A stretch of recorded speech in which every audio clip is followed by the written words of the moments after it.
Let's go ahead and get started. It's 5:15. This is the April 14, 2026 meeting of the City of Charleston Board of Zoning Appeals Zoning. Present here today are Chappie McKay, Bill Goodwin Jr., Robin Richards, Allison Grass, Don Bennett, and me, your chair, Jeff Tibbles. Present from the planning staff are Robert Summerfield and Chris Swalha. These proceedings are being recorded, and we ask that you please identify yourself for the record. We will conduct this meeting in the usual fashion. We will first receive information from city staff about the application and their recommendation. If the recommendation is favorable and no one objects to the application, the matter is uncontested. The Board of Zoning Appeals usually, but not always, approves uncontested applications. For all applications, the board reserves the right to ask questions of staff, applicants, or others in attendance prior to rendering a decision.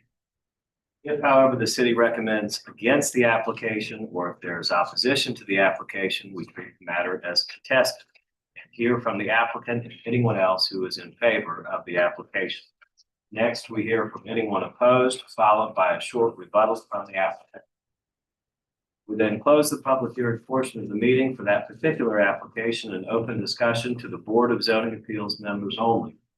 We will then make a decision to approve with conditions, or deny the application. The Board of Zoning Appeals Zoning has the authority to do three things. Number one, hear appeals to decisions of the zoning administrator. Number two, grant special exceptions, a fact-finding function of the board. And number three, grant variances to the zoning ordinance if the application meets the hardship test outlined in section 54-924 of the ordinance. The board may deliberate and make a final decision on a matter by a majority vote of members present at the hearing, qualified to vote, provided that not less than a quorum is both present and qualified. However, an affirmative vote of 2/3 of the board members present and voting shall be required before a use variance may be granted. For a variance to be granted, the Board of Zoning Appeals must make the following findings. A, that there are extraordinary and exceptional conditions pertaining to the particular piece of property.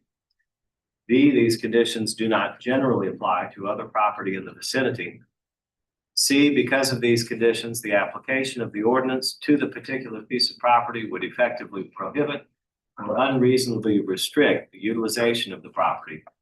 And D, the authorization of a variance will not be of substantial detriment to adjacent property or to the public good, and the character of the district will not be harmed by the granting of the variance. I'm required by our city's ordinance to ask you to swear to tell the truth if you intend to speak. So if you do intend to speak, please raise your right hand. If you swear to tell the truth, the whole truth, and nothing but the truth, you'll signify by saying, I do. I do. All right, we do have a couple of deferrals for, actually, yes, let me go over something new for this year. I've been doing this since 2022, and meetings have seemed to be getting longer and longer, and we welcome public input and opinion. At the same time, we do have certain rules and certain guidelines relating to presentations by both the applicant and the opposition. Those rules are that presentation by the applicant or an appellate and others in support of the application or appeal is a 10-minute limit. Presentation by opponents is a 10-minute limit. Those are both cumulative, not meaning that everyone gets 10 minutes, but 10 minutes per side. I do have the ability and the discretion to allow additional time, and I'll do that often, probably too often, because we do want to hear from you. At the same time, if you've heard something that somebody else has already said, we don't need to hear it 2 or 3 or 4 or multiple more times. So do your best to consolidate the points that you want to make, appoint somebody who speaks on behalf of the group, and we'll try to make these meetings a little bit smoother for these volunteer board members. All right. A couple of quick announcements. We've got 3 withdrawals. B3, B9, and B11 are all withdrawn. So one of those applications, you can be excused. Also, if you've heard, B8 is deferred. So with that, Mr. Summerfield would like to make an announcement, and then we'll get it. All right, so Mr. Chairman, members of the board, so after a year and almost a half of searching and begging and pleading and praying quite a bit, within our own shop, we have found our new zoning director for the city of Charleston. It's our own Miss Anna Hart, previously a senior planner with the, raise your hand, make sure everybody can see you. Senior planner, been with the department for 11 years plus now. And so she's now been promoted. Yesterday was her first day as zoning director. So she will start to step into those shoes that Lee Batchelder held for so long.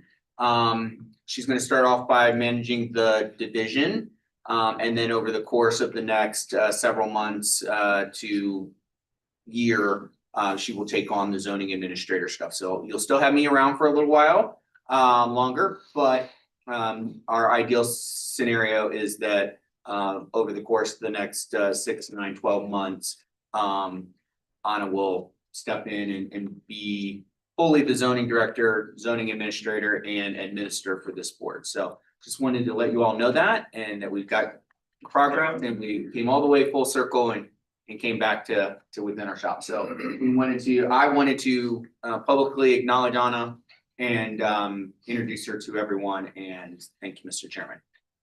Thank you, Mr. Summerfield. We look forward to Anna joining the group. Thank you.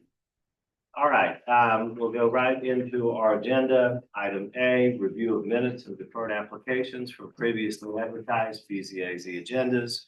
Number 1 is review of the minutes of the March 17, 2026 meeting. Board members, I believe you've had draft meeting minutes circulated to you in your meeting packet. Do I have a motion? All right, Ms. Gratz moves to approve. Is there a second? Second. All right, Mr. Goodwin seconds the motion. All in favor, please say aye. Aye. Any opposed? None opposed. Any abstentions? Bennett abstains, as he was not in attendance at that hearing. However, the minutes are approved by a vote of 5-0. Move on to the next, which is A2, 975 and 989 Morris Drive, East Central Council District 4.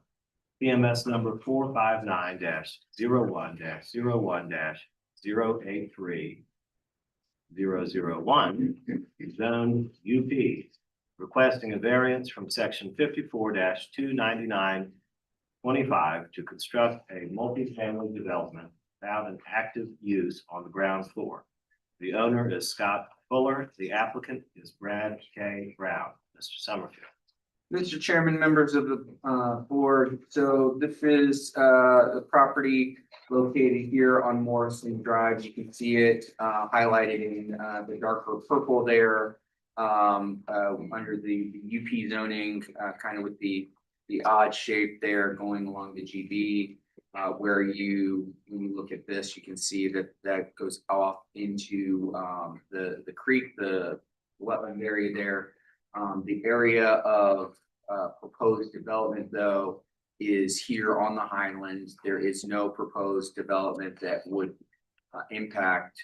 There's no building. There's no disturbing the Newmarket Creek, the wetland area. So it's important to note that. I think a number of people saw how big the property was and thought that there was going to be more proposed development than there is. It's only the Highland here that's actually currently developed that would be proposed for the redevelopment as a part of this project. I want to thank the applicant's representative and the applicant themselves. They did delay this application at the request of the city, specifically me. I had requested that it be deferred. The city was putting on a design charrette for project 3500. As a part of that discussion, there was going to be conversation around some design opportunities within Limwa because there are a couple sites designated for Project 3500 that are impacted by the Limwa designation. I think there was some really good discussion around that. I think that there, as a part of that discussion, because of the design choices that the Project 3500 is aiming towards, those solutions aren't necessarily representative of what this applicant is proposing. So this applicant is proposing a different solution, I think, than what was discussed during that time. But I do think it was a robust conversation. I think it was useful in reviewing this application in context with some of the other development, including the neighboring property that is slated as a part of Project 3500 as a part of the overall strategy for increasing our affordable housing, workforce housing within the city. So wanted to acknowledge that up front. All right, so this project, again, they included updated images in their packet, including they participated, they were present at the charrette and heard a lot of the conversation. As you can see by these images, though, again, a lot of the design conversation around responding to Limwa was based on a design principle that is moving forward for Project 3500 that is a much lower scale development. And so incorporating more, like you can see in some of these designs, ground floors that meet the Limwa requirements that also have a different scale to them because of the scale of the buildings that they're attached to. I'm sure architects in the room could speak more eloquently about all of that. You can see again the site, you can see where the site is. This red line that you see with the arrow is the Limwa line. So anything where the arrow is pointing to, that is where the limited wave action zone is. And I think I'm missing one of the letters, but this is a designation from FEMA that makes these areas have a much higher threshold of flood mitigation that they have to meet, specifically where before they could waterproof and not have residential on the ground floor, they can no longer do that. They have to be above the flood elevation before they can create habitable space, which is the center of the variance that's being requested. It is important to note, and the applicant, I think, did a pretty good job of outlining this. This is a very limited application. This application is not about the height of the building. That is determined by the zoning district. It is not about the number of units that would be proposed. Again, that's a part of the zoning district. None of those those standards are being requested to be deviated from. As I mentioned, it is important to note that this project is a redevelopment of the existing Highland area. So there's no impacts based on the project that is before you all this evening for this variance that would impact anything regarding the critical line or the creek or the marsh. It can't worsen flooding. Again, our stormwater provisions project would not get through our stormwater provisions if it worsened flooding. In fact, again, based on our flood control requirements, not sure with this size if it's what the improvement is, but generally speaking, our stormwater requirements require through the redevelopment process, and there's not bothering me or I'm hallucinating, that they improve the situation, not just build so that it doesn't worsen the situation, but that it actually improves the situation. It's not a complete reduction on the activation on Morrison. As you saw, hopefully, and I think they have a better map, the entire site is not within the Limwa zone, so they actually have a portion of the site where they can do those flood mitigation measures that I talked about, and they do show that in their, are responsive to that within their design proposal as well. So you can see again, the site as it relates to the New Market Creek area. You can also see how they are acknowledging the fact that the low lying connection point would come through and adjacent to this site. Again, just re-highlighting the fact that they are not impacting the creek. Again, even though a fair portion of that is within the property. They did a schematic, just show their water, their stormwater right now, because the site is essentially all impervious surface and surface lots and what have you. It drains wherever.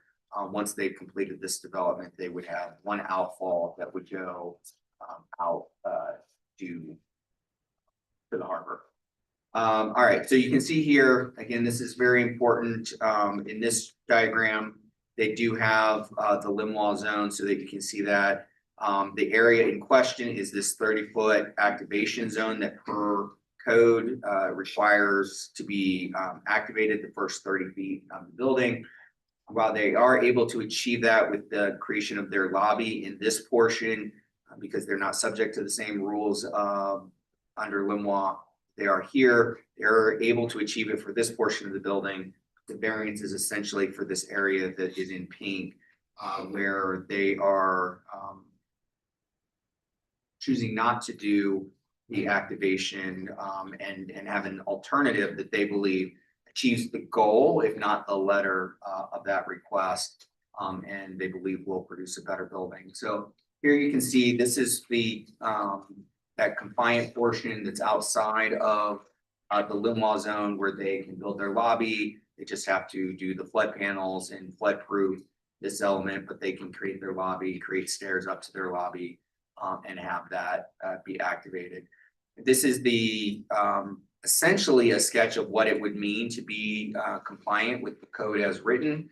The code as written requires this first 30 feet of the building to have this activated zone at, they say ground level, but it essentially means the first occupiable level of the structure. So in this case, because limb wall requires that they cannot have this be occupiable, the first occupiable space is up here at about the 15-foot finished floor elevation. Here's what they're proposing, which would be to create an activated park like plaza area in front of the building that would have a number of points for respite. They would also have a spot they've indicated where they could have a mobile vendor like a coffee truck, coffee van that would be out there and available to create that activation zone that the code is requesting. Here you can see kind of a render of what they would be proposing for that area, including some kind of grand stairs that would stair step up to be able to attach to the lobby space as well. Obviously, they're going to go through this more. They've also proposed the potential of looking at some art wall installations to further screen the parking, because one of the elements of the activation is that you can't have your parking be fronted towards that street. And so providing something that addresses that concern there, with that being the parking garage essentially back behind that wall.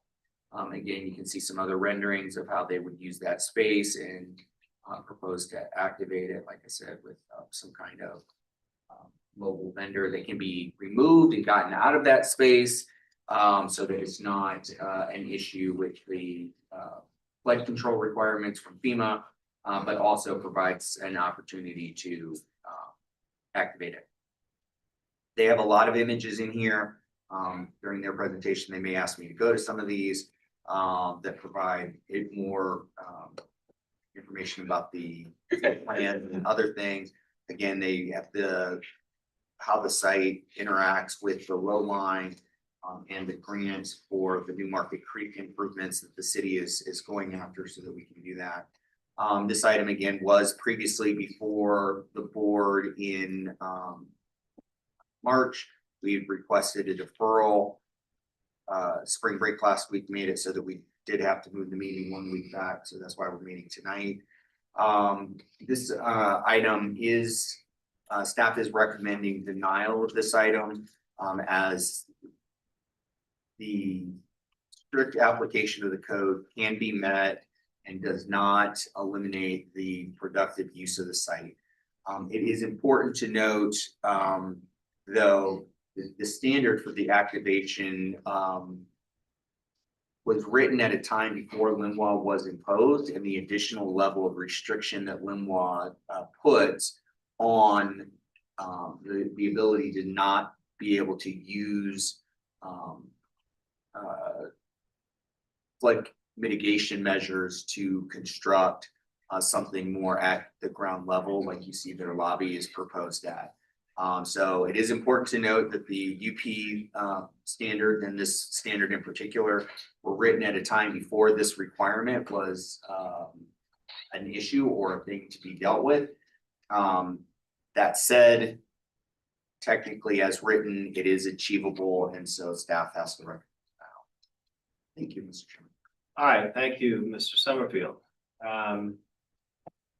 Do we have anybody here who is in opposition to the application for 975 and 989 Morrison Drive? And if you're here in opposition, I just want you to raise your hand. I don't want to hear from you first. I just want to see you. Got it. 2 or 3. And Mr. Chairman, I apologize. We did have in our public comment, we did receive 13 submittals, 11 of them expressed opposition, 2 of them providing comments that were not clearly opposed or necessarily supportive of the opposition. All right, thank you, Robert. So do we have somebody who is going to present from the app? Which one? Okay, Mr. Claypool, come on up. Thank you, Mr. Tibbles. Jay Claypool, Brad Brown from LS3P will also present.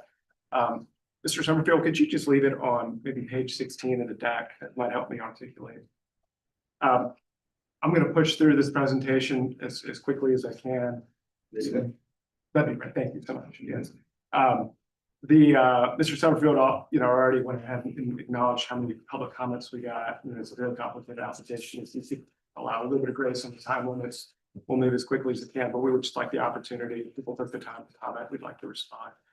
I'd like to start by focusing on the issue. The issue is that the way this project is proposed, it is legally impossible to simultaneously satisfy the city requirements, 5 words of the city requirements to enclose the conditioned space simultaneously with the LMWA requirements. In other words, for that pink area that Mr. Summerfield had showed you previously, the city ordinance tells us enclose it, and the LMWA requirements say do not enclose it.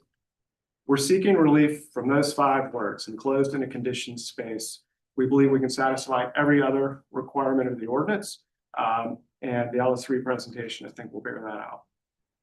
So why is a variance appropriate in this context?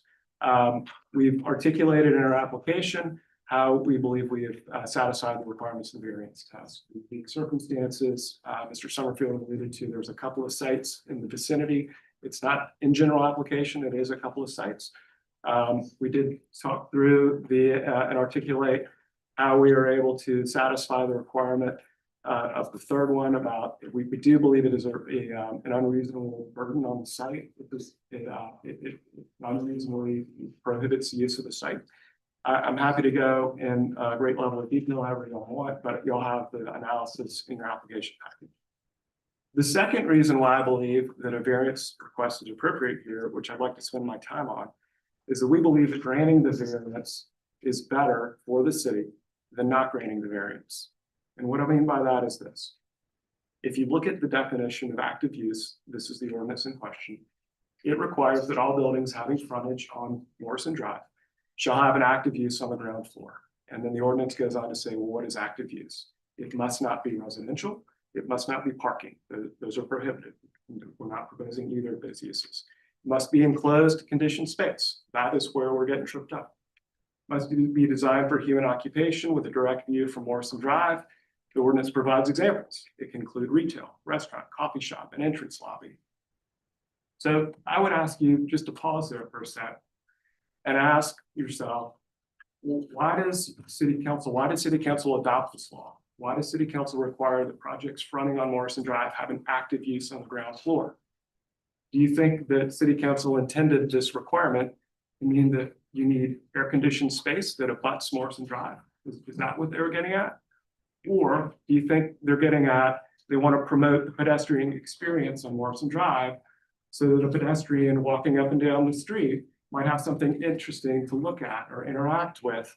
And maybe that experience encourages other pedestrians to walk up and down Morrison Drive. In other words, maybe the activities of what is going on abutting Morrison Drive are more important than having conditioned space. We submit that the intent of the ordinance is to achieve the latter. It's not to force air-conditioned space abutting Morrison Drive for the sake of it. This is what the LS3P presentation, they'll get up in a sec, they're going to illustrate that what this project looks like with the variance and how we think it satisfies what we believe is the intent of the ordinance by promoting active use on the ground floor. LS3P's presentation will also show you, if you were to strictly apply the ordinance, what do you get out of that? In other words, if you were not to grant the ordinance, what does that look like? We think it's an inferior design. We don't think it achieves what the ordinance is intended to do. We think the project is better by the granting of the variance than by withholding the variance. So with that, I'm going to turn it over to LS3P, who can walk you through the proposal and address any of these concerns that Robert has already mentioned. Thank you, Mr. Claypool. David Burke with LS3P. Robert did a good job of explaining most everything, so I'm not going to spend as much time on it as I had planned, but if you'll go to slide 2. So to reiterate what Jay was just saying is that it's the conditioned space that we're talking about. And that's what this BZA variance request said. And I wanted to say that because as it was written in the text that was sent to you, it just says active space. It's actually the conditioned portion that we're dealing with. So if you'll go to slide 3. We did attend the charrette, and I do want to clarify something that Robert did say. The images that are shown on the screen are not intended to show that the height or the density that they're looking for is less, because it's not. In fact, if you look in the top right or here, those images, those buildings are 8 and 10 and 12-story buildings. They're not suggesting that they're going to have smaller buildings here. The reason why they showed these bottom images is because of how they're dealing with that floodplain. The issue that we're dealing with is in the UP zoning, they have created a PUD. The PUD is something they can basically write their own ordinance for. They recognized the problem that a commercial activity could not occur on that ground floor. So what their response to that is they are going to park immediately behind the wall. We're not allowed to do that in the UP zoning. And the PUD, they're able to do that. The thought here is they're showing Rainbow Row because they're showing the little carriage entrances that the cars can pull in and immediately park behind the wall. The steps would be right at the sidewalk, steps that take you up to the little brownstone entrances that get you above the flood elevation. We would love to be able to do this, but we're not allowed to do this. And in fact, I think what we're able to do is bridge what they're doing to the low line. We're going to be, what they have is a residential only neighborhood. That's what they're doing in the PUD. So what we're going to be doing is bridging that gap between our property and their property to the low line, so that the pedestrians coming onto this neighborhood, coming down the sidewalk, have an active use. They have a coffee shop. They have this way to navigate up to the elevation, a handicap path to get up to the elevation of the entrance to our lobby. The only way they're going to be able to make it work is either build some ramps within their property as well, or put elevators that go straight down. And when they return, they actually have to go up a floor and sit there and wait for somebody to call it, so it doesn't stay in the water line. So that's their response. That's what we learned from the charrette. And I appreciated that. I think it's a good response, but they have a little bit, they don't have the rules that we're dealing with. They don't have this 30-foot commercial conditioned space that we have to do. So if you'll go to page 4, mention the impacted sites, you'll see it definitely impacts the neighboring site, which is the Project 3500 site just north of us. And that's why they're not doing what we're having to do. If you go to 5, again, I don't need to reiterate all of this, but I do know there was a lot of public comment, and most of the comments that were received are about the height and the density, and those are not issues. We are meeting the ordinance to the letter, so we don't have an issue there. The only issue we're dealing with is this ordinance that requires, it's the limois and how the limois affects the building. So just so you know, and I don't know if this is a good thing to say or not, we can still build this building. If you deny us tonight, we're going to be able to build a building here, and it'll be 12 stories, and it'll have 300 units, and it'll have all the things that are shown in the drawing. We'll just have a space that's slightly elevated right up at the street, not slightly, it's elevated, it's over your head. And it'll have a 30-foot area that'll be a trash collector where raccoons can hang out in, where nothing can happen in that space according to the zoning, the way that it's written today. And we think that is not an active use and not something that is good for the city. So I'm going to turn it over to Brad to get a little bit more detail. Thank you, Mr. Burke. Hey, I think Brad Brown, OSRP. Mr. Summerfield did a great job of pretty much going through and explaining. So just like my David and Jay here, I'm going to try to be brief and focus mainly on why we're asking for this variance. It's mainly for the pedestrian experience. The zoning is written to make that active connection. You want to be at the street level. You want to actively connect to the pedestrians on the street. So if you go to we'll start going through the slides a little bit. I'm going to skip through. You can go to the next one. Go back one, please. This one starts to show it. And from the beginning, we've embraced the idea that this site becomes we'll call it a knuckle or a node to where all the pedestrians coming from the new residential developments up further up Morrison, future residential developments with workforce housing, Project 3500, which is to the left of this view, and then existing neighbors. They are all going to be able to make their way to the city in a very pedestrian-friendly way on these raised boardwalks here that are along the New Market Creek. And that's what this view shows. It's New Market Creek, but it also shows some of the stormwater plans that the city have that we are going to really be tying into and working alongside the city and making the stormwater better and all of those things that were mentioned before. So you can see in this view that's a pump station that's going to take that water and pull it from the city and move it out towards the future battery extension and all the stormwater plans. So all that's being done here. But the key for this view is the pedestrian and the pedestrian access. So if we go to the next slide, this starts to show, you can see where our site is. We're looking sort of the opposite direction of where that previous view was. You've got the low line on the top, and you've got Morrison here on the bottom in our site. And you can see where it says park. That's where this variance is. It's in that park location. And if you can imagine being a pedestrian walking down the sidewalk of Morrison, which is 4 lanes of, it's not King Street. We're not walking down Meeting or King or any of these other beautiful streets we have here in the city. This is more vehicular focused, and we're trying to, I know that the plan is to make this a better pedestrian experience through here and a safer experience. And that's what this park is going to allow to happen. It allows people to come to this place in this location and decide how they're going to, as a pedestrian or a person on a bike might get to the low line. And it allows that to happen. And it adds a lot of activity on the street at that place where you can't do it if we have the building out there. So we can skip over the next 2, which are the stormwater issues. Let's look here just to quickly reorient everybody. You've got the limois zone, everything to the right. Within the limois zone, we can have parking, we can have structure, and access to the building. So stairs and elevators. That's all you can have in that zone. And so so that's looking at this active zone here. To the left of the limois, we have our lobby space, and we're meeting zoning with that portion. But the next couple of slides show those sections of through that front portion of the building and how we're addressing this. So you could go to the next one. This is our lobby. It meets zoning, does everything that it needs to do. Pedestrian experience there is a little bit better because we're able to drop our floor level. It's down at 6 feet above sidewalk. So you kind of can still maintain a little bit of visual connection to that in the space inside the lobby. You go to the next one.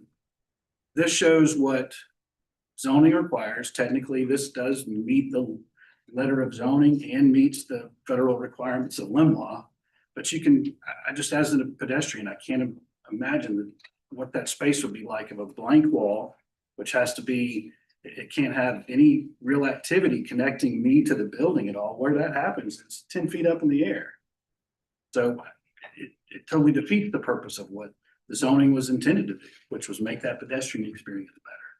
So we can go to the next one. And so this brings that activity, it brings it down to street level, brings it down to sidewalk.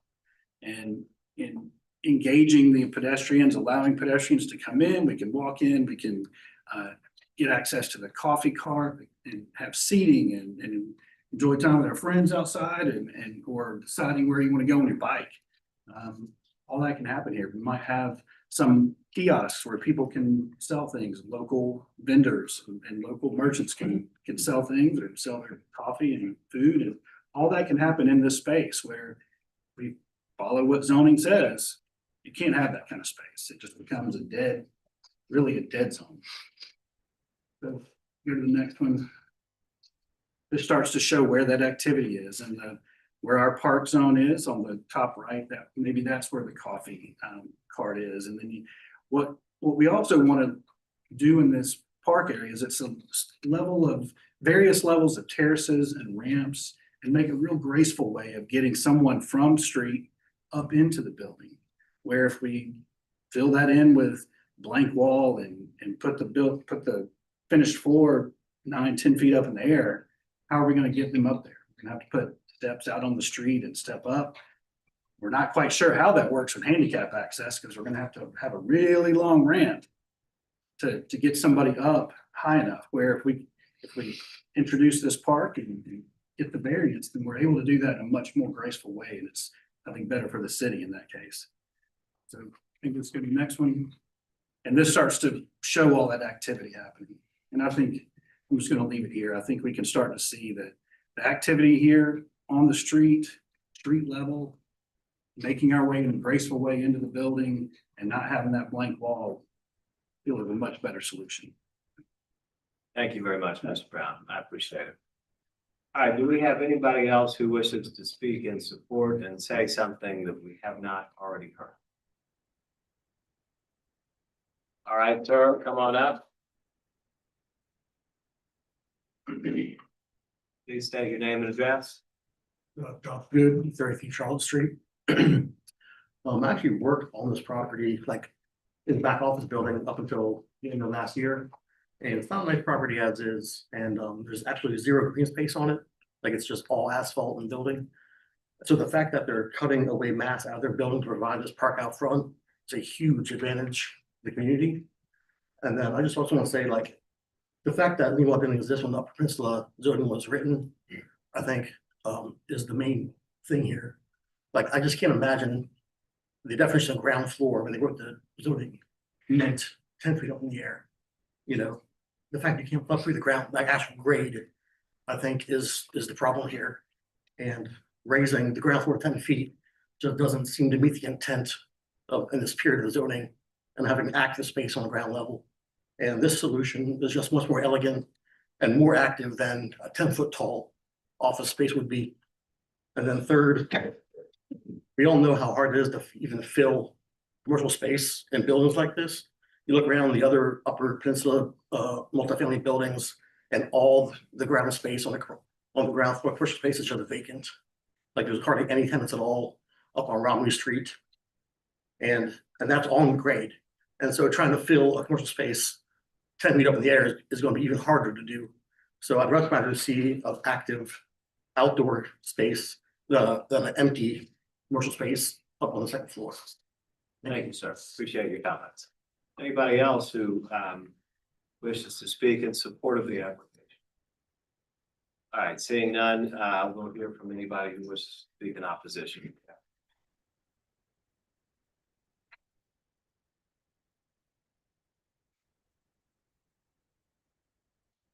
My name is Paige Tilly, and I'm here this evening on behalf of Historic Charleston Foundation to oppose the variance request for 975-989 Morrison Drive. We are focused this evening on the applicant's failure to satisfy the variance requirements for unnecessary hardship. First, there are not extraordinary and exceptional conditions pertaining to this particular piece of property. As of 2024, many properties within the UP zoning district are now located within the Limau line. This condition is not unique to this parcel and therefore cannot be considered extraordinary or exceptional. It is a UP district-wide policy issue. Second, these conditions do apply to neighboring properties and should be addressed holistically, not as a one-off variance. This is a pivotal moment for resilience, watershed management, and housing on the Upper Peninsula, and planning decisions should be based off of the entire district, not one property. For these reasons, HCF is requesting that you please deny or defer the variance until coordinated planning has taken place. Thank you so much. Thank you, Ms. Hill.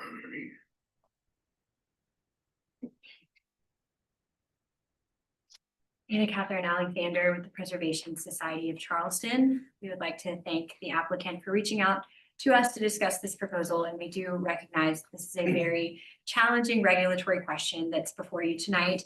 For the sake of time, I will say that we echo Historic Charleston Foundation's comments that it cannot be argued that there are extraordinary and exceptional conditions pertaining to this property. So that's one reason that we think this request does not meet the variance test. But additionally, we feel that providing relief from the requirements of the Upper Peninsula District would be of substantial detriment to the public good. Active commercial space on the street creates a publicly accessible, walkable urban environment.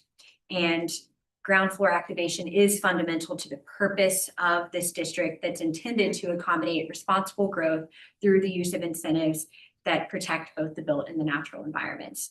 The proposed ground floor solution does not go far enough to provide assurance of permanence that the proposal before you would provide public access in perpetuity, and therefore the intent of the ordinance would not be met. Secondly, while we do agree with the applicant that the current state of stormwater management can and should be improved on this site, the community should not have to forfeit the public benefit of a vibrant walkable district to get there. So given the failure of this request to meet the variance test and clear inconsistencies between this proposal and the intent of the district, we would ask the board to deny this request. Thank you. Thank you, Ms. Hill.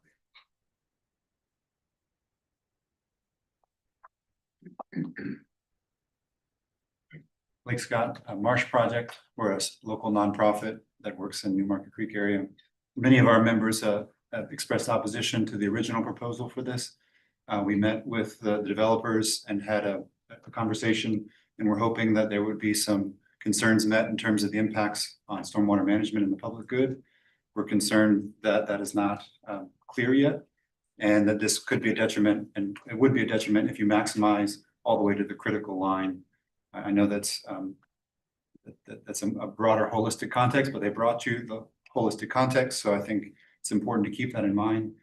We would like to see more space for the creek and the marsh, because that is going to affect flooding and the health of our ecosystem. There are only 3 remaining tidal creeks in downtown Charleston. This is one of them. We should be good stewards of that ecosystem and our community. Thank you very much, sir.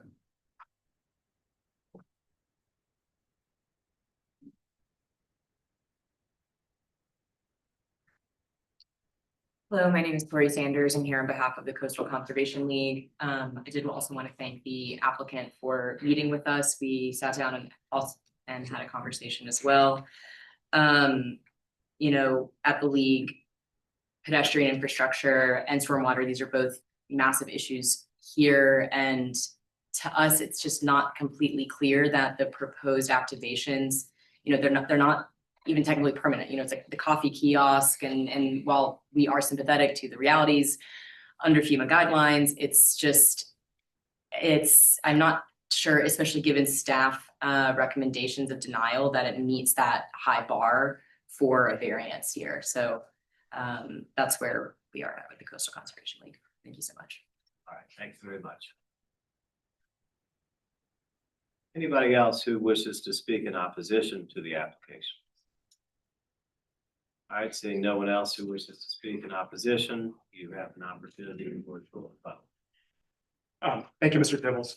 So, and thank you again to CCNL, HCF, Preservation Society, Marshkeeper for talking us out with us.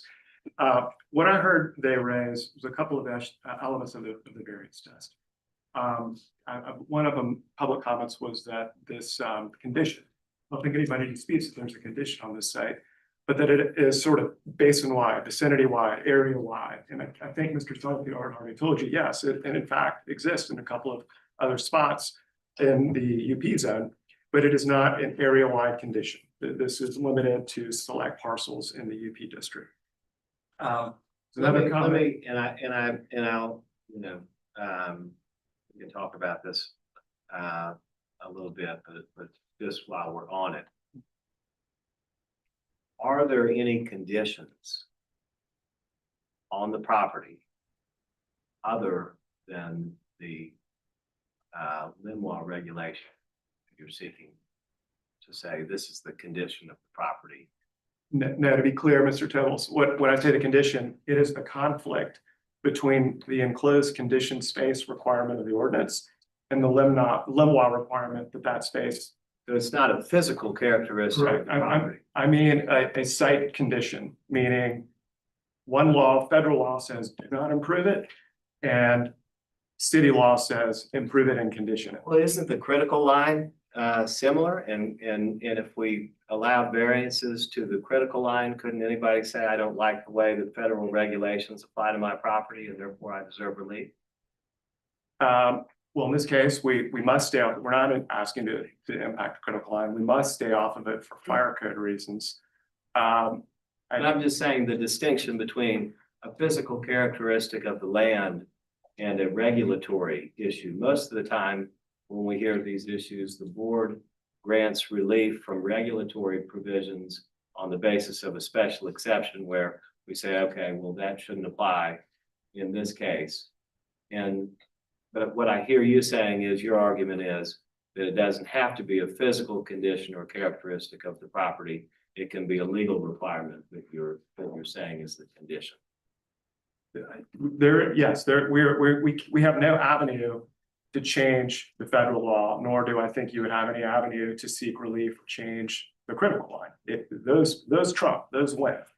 But the city ordinance has a variance process built into it that if there is an imposition of the ordinance and that, whether it conflicts with the project or another law, there's an avenue to try to get relief from it.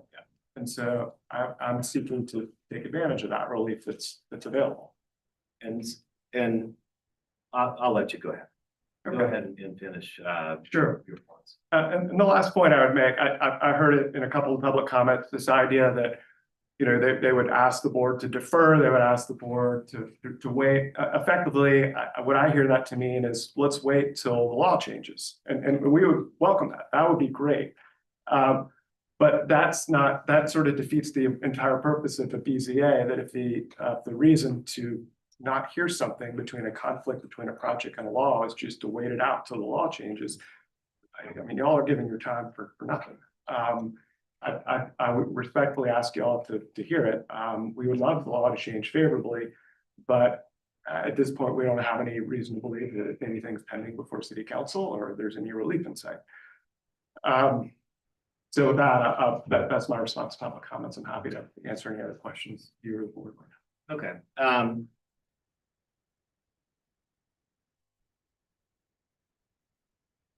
The Lenoir is a condition that affects any properties that are within the limited way action area, right? Right. I mean, it's a regulation that would apply in equal force to any property that's within the zone, right? Yes. It is independent of anything, correct? It affects what it affects. Right. I'm sure fellow board members may have questions. I have a question for the architecture team, and maybe Mr. Claypool can weigh in as well. When I read this section of the ordinance, the 30-foot limit is not from the property line, it's from the front facade. So my thinking is, why can we not have both? You have presented a phenomenal activation at the ground level with your park that gets you up to the upper levels, but you can still have 30 feet of activated space directly behind it. Just starting right here and going back from that point. And so I'm having a hard time understanding why that couldn't be achieved. And maybe I'm misinterpreting, so please, yeah, Yes. respond if you would. Yeah, the intent of the ordinance was to activate the first 30 feet, meaning the first 30 feet from the right of way, which is it may not be written to the letter, but I was at the Andres Dewani presentations when he went through this and what the whole topic was. He was trying to activate at the sidewalk. He wanted the activation to be the first 30 feet from the sidewalk. And knowing that we have to park these buildings, if you start pushing way back into it, you're not going to be able to park the buildings that you need for the parking, to meet the parking ordinances in the first place. But the first 30 feet was from the sidewalk to where you had a car. That was the intent. I understand, but I have to go off of what the ordinance says, and it says 30 feet from the facade. So that's where I'm having to disconnect. And intent is a challenge, right? That's the part that we have to kind of wrestle with.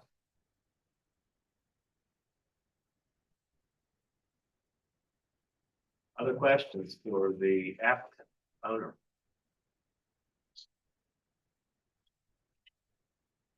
While they're thinking, I have one, Mr. Claypool. I heard you say something about legislative intent, and I mean, isn't it the law that it is clearly and plainly stated, like enclosed in the conditioned space is in the text? Why would we ignore that in trying to determine the intent of the ordinance?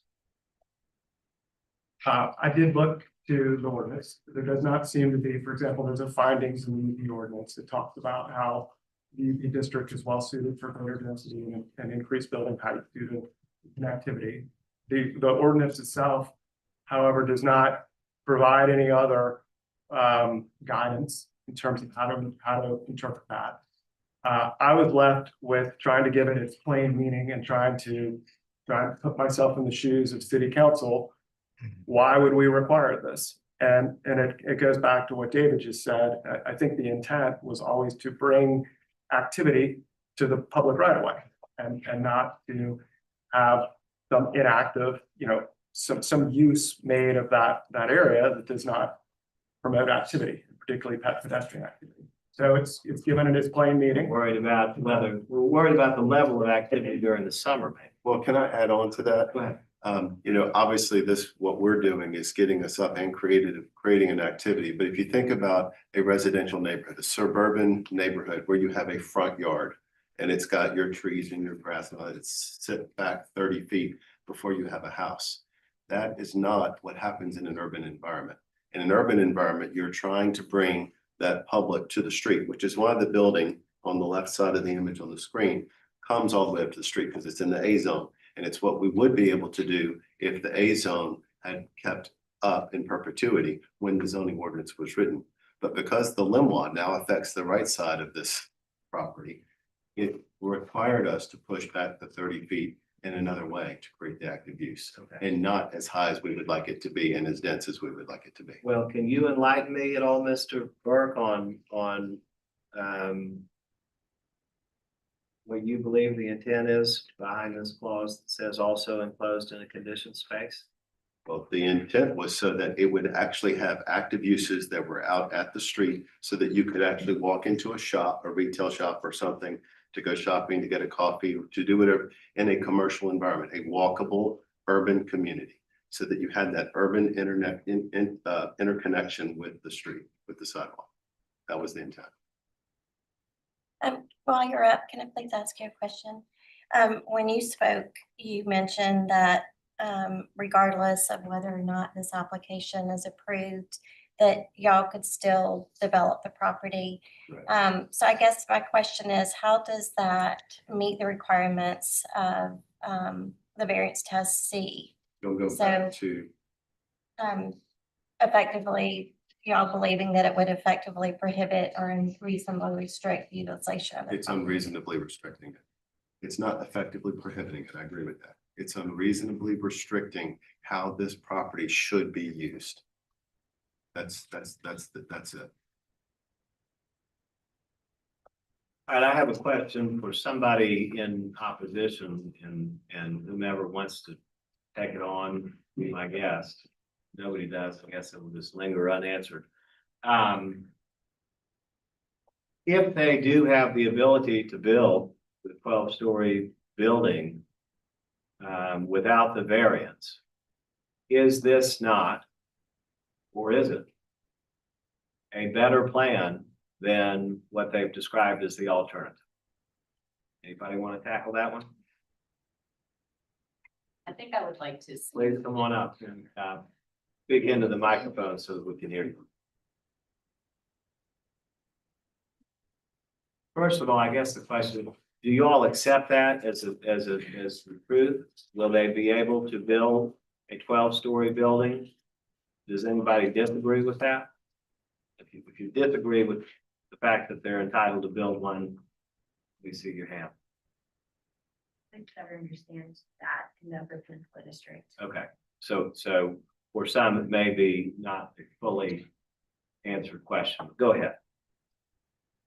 You know, like I said in my comment, pedestrian access, infrastructure, activating ground floor spaces, and especially having dense, you know, solid urban development is of interest to the league in terms of making sure that we don't want to see sprawl. We see projects like this as an answer to sprawl, having density in our urban core. Where I get concerned is, you know, how much will this small park area further contribute to that? How much of a necessity is it? And then the temporary nature of the activations that would be there, which I know is, you know, they can't put a coffee shop, you know, in the center of that because of FEMA guidelines. But what kind of assurances do we have that these kiosks will be there, open to the public, not for residents only, things of that nature? Isn't there an assurance that they won't be if they don't get the variance? Yeah, and that's another point. Yeah.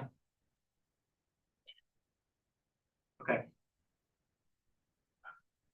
Question, please. staff, Mr. Summerfeld, I wanted to ask with the city's recommendation, that you also repeated in your presentation, that the last sentence says, while it is necessary to note that existing standards for the Upper Peninsula District were created prior to the implementation of Lean-Wide requirements, the ground floor active use provisions are still applicable and achievable.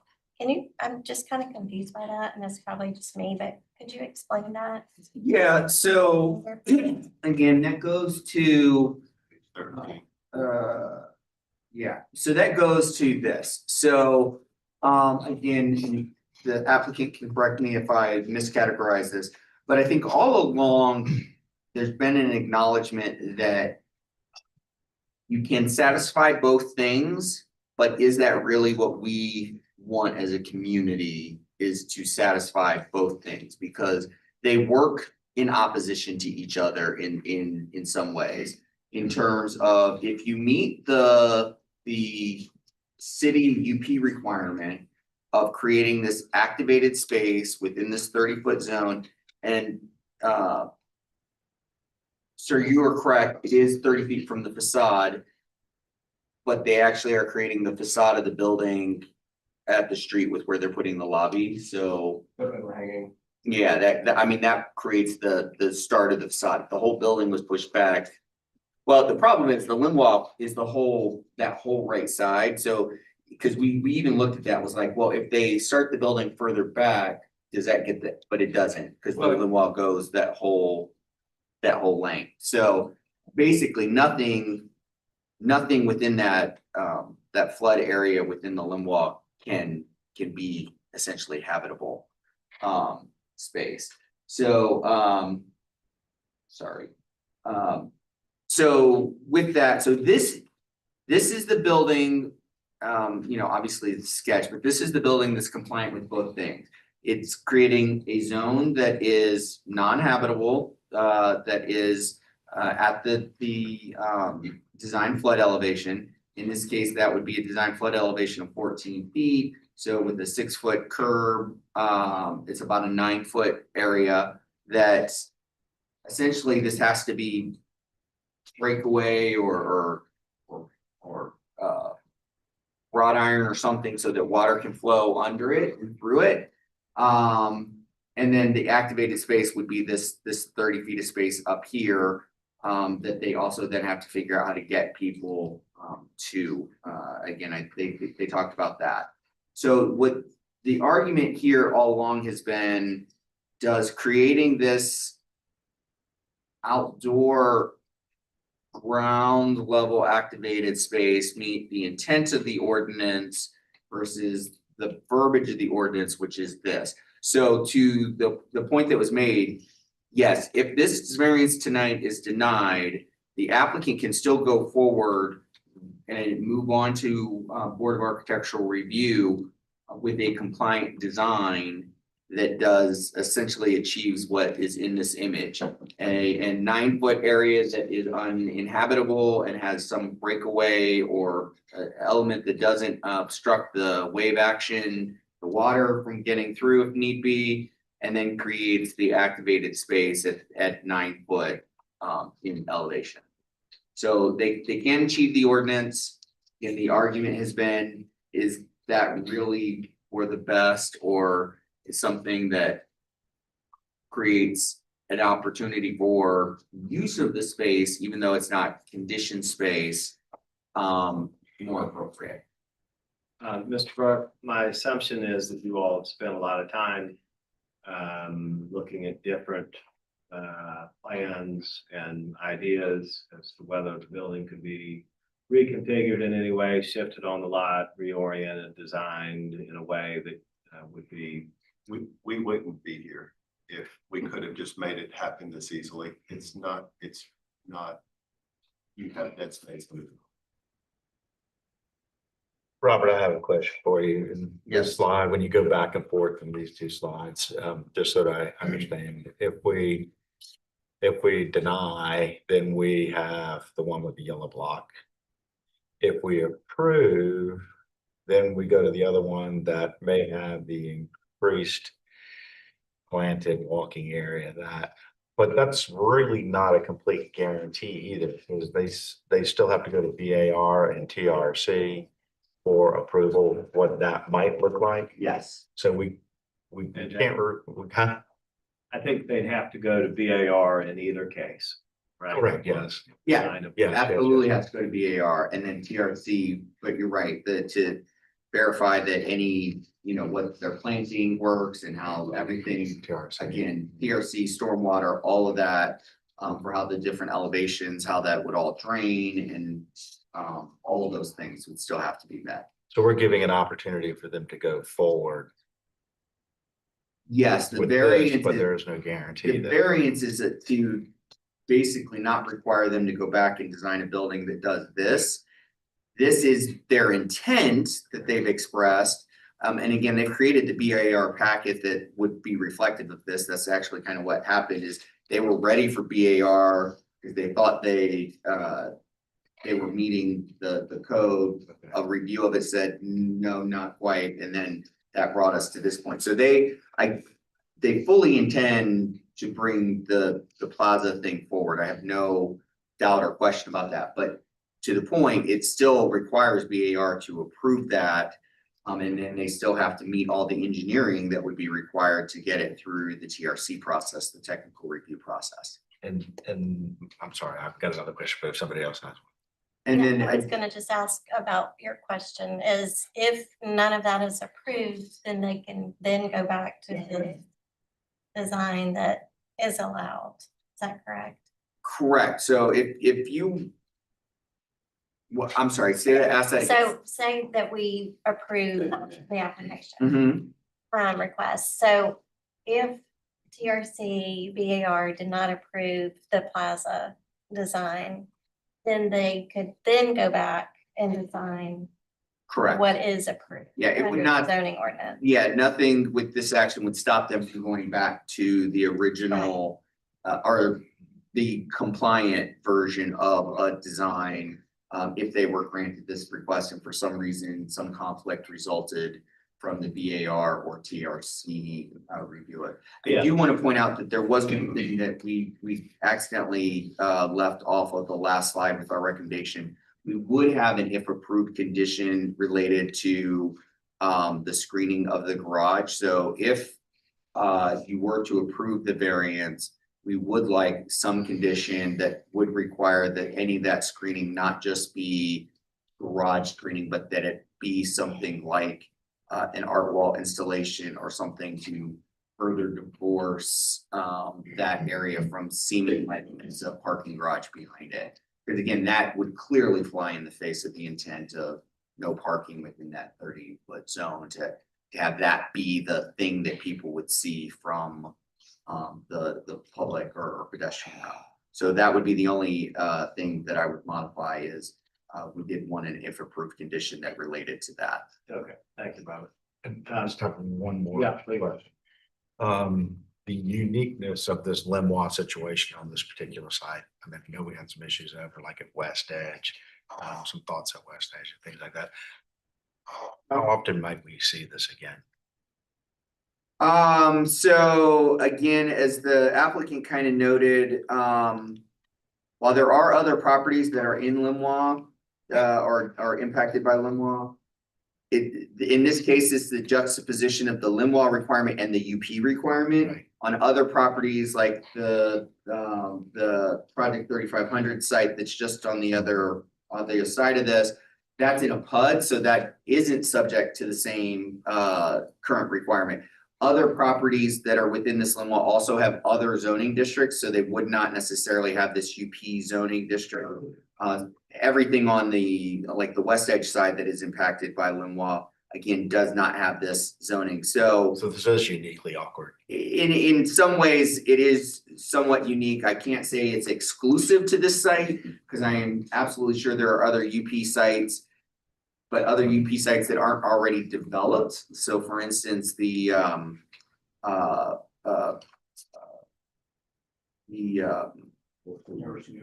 you. The Morrison Yard site, that's UP, but that's already developed. So even though Lemois now would apply, unless they were to demolish the whole thing and start over, you know, they're already built doing what they were required to do. So it is this unique confluence of the zoning requirement and the Lemois requirement kind of creating this tension. And that situation doesn't exist in other zoning districts where it's not as explicit as it relates to this ground floor activation component. That's why I just think it doesn't generally apply to other properties. And unfortunately, it's how they're coming together. And this does create green space. It does create street activity. So it's a unique situation. So it's a good point that you're making. And it sometimes can have unusual, unintended consequences when these rules are written. Something like this probably never came up. All right, we're ready to discuss anything further. We have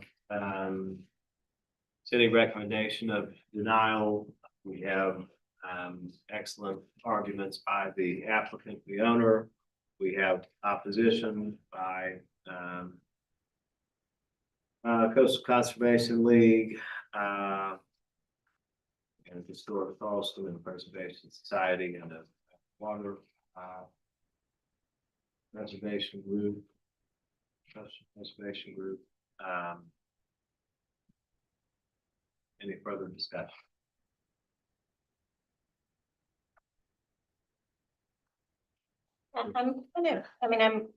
It's very complicated. I'll just say that. I completely understand the applicant's points and I completely understand those in opposition, their points. It just seems like that they will be allowed to design it under the ordinance and meeting the Lemois requirements. But that they're trying to create something a little more appealing and pedestrian oriented, which is one of the requirements I don't know, so it's, and I heard the opposition say, well, it's not guaranteed, but I don't know if that could be a condition. I think what she meant is that whatever, either way, right? If we grant the variance, they will go before the VAR with a certain design. If we don't grant the variance, they will go before the VAR with a different design. And so VAR will make its own independent determination of whether, if granted, what I think probably is, as we heard from the applicant, the more attractive design might be granted versus something that we've heard is not as aesthetically pleasing. Would the VAR approve that? That's not within our purview. Well, one other thing that I think is also troubling me is that it doesn't seem like they meet a couple of the requirements of the zoning test, and so that's troubling me a little bit too, but I understand their intent. Rebellion. In that, I do think they're trying to make something more pedestrian friendly and more attractive. There still is no guarantee of that. And that wouldn't just become an outdoor lobby for the residents. I'm not sure that it would really engage the public in the way that the ordinance intends that ground floor to engage the public. I'm not sure that it would do quite the same thing.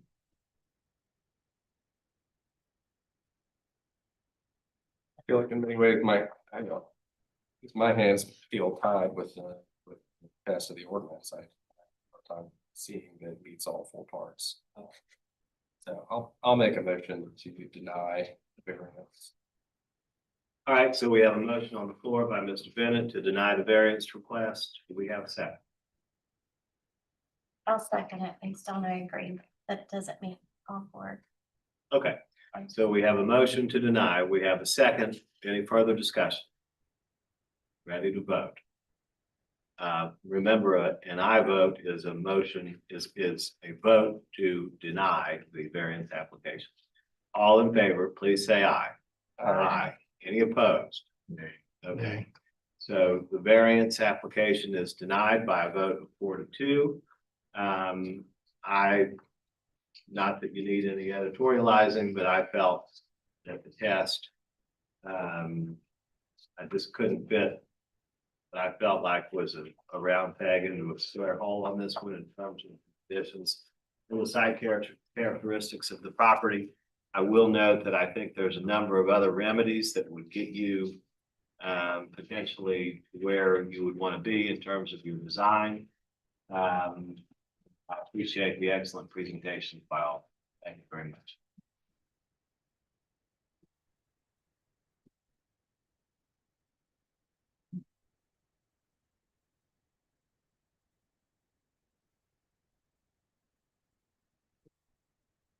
All right, and with that, I'm afraid I'm going to have to excuse myself for the remainder of the evening, but fear not, because Mr. Bennett is going to deftly and adroitly assume the chair duties for the remainder of the meeting. So I will turn it over to Mr. Bennett. All right, well, I will be fearful. Item A3, 57 Ash Street, Cannonboro, Elliott Borough Council District 6. TMS number 460-001-100, zoned DRPF. Request a variance from section 54-301 to build a 2-story rear porch addition with a 1-foot rear setback, 3 feet required, and to exceed the maximum lot coverage, 65% proposed, 57% existing, and 50% allowed. Owner, thank you, Jeff. Joette Westerberg and Jim Ruberg, applicant Greg Dimitri. Mr. Summerfield. Mr. Chairman, members of the board, so this item is one that's been before you in a couple iterations previously. The applicants have been working very diligently with their contractor and with staff to try to bring this improvement that they're proposing as small as possible. There is really no way to do this improvement or some level of improvement without some level of encroachment, just because of the nature of this, the fact that it's a small lot. This aerial here is a really good one for just showing that the area of work that's being proposed is in this back area, bordered by the parking lot or parking area for this property here. But the area of this request is really, if you can see my cursor, which I got. Oh, wait, we can't, it's just, there's a delay. Anyway, so it's right in here where you can see the existing enclosure for the HVAC systems there. And then this one, again, because one of the pieces of this discussion and concerns has been the impact of the proposed improvements, particularly to this property here on the side. That would, I had originally been seeing some encroachments there. So the applicants have significantly diminished the request. Originally, if you'll recall, there was a full two-story enclosure of the ground floor with a screened porch, and then a second floor roof balcony that was going to be built out. And there had been a request to do an elevated HVAC system on stand utility platform on the side of the building that exceeded the allowances that code has recently made for those utility platforms. They, as I said, they've significantly downsized the request to make this a still an enclosed porch in the rear, so that they can utilize some outdoor space in particularly the warmer months when gnats and mosquitoes and things can be a thing. But then significantly reducing what they had requested as a second floor balcony, moving that so that it's completely within the setbacks, and much more reduced on the side. They would still have their HVAC system in the rear. And like I said, they would have the screen porch as well. Again, they've done a lot of work to reduce this in terms of its potential impacts on the neighboring property. It previously had a denial for that much more involved element. Again, I can't acknowledge enough of the applicant's efforts to try to reduce the impacts here. They are working with a very small lot, which is why you still have the existing lot coverage is already above the minimum. Any improvement on the site would exacerbate that situation. And then they have the setback, but really only on the ground floor that would intrude into what is the east setback, which is against that parking area for the neighboring property. Again, this is a request for a porch and a balcony. While staff can acknowledge that there's not really a lot of opportunity to do anything else with this site, it still is the site can still continue to be a single family home as it's been. And so staff had to continue to recommend denial.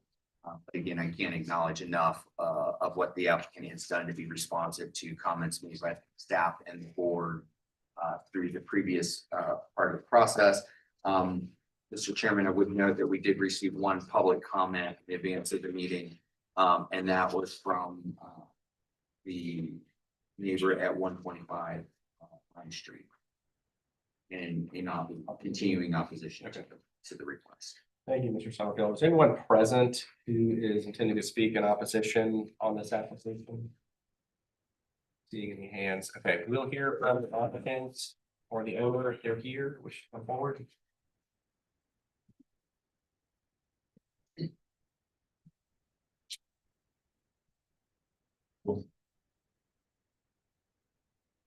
Thank you, Robert. Thank you, Mr. Bennett. Appreciate the opportunity again to discuss this proposed project. As Robert mentioned, We've been listening to the feedback from both staff, the board, and our neighbors, and have been significantly working to reduce the scope of our project. What we've actually gone, you can see from the lot coverage, originally proposed at 75% down to 65%. And the original plan actually would have given us 628 square feet of porch space, and that was 314 both in the lower and the top. And from that 628 square feet, we brought that down to 154. So it's a 75% decrease on the size and scope of the project. But obviously the lot coverage is just, based off the base floor.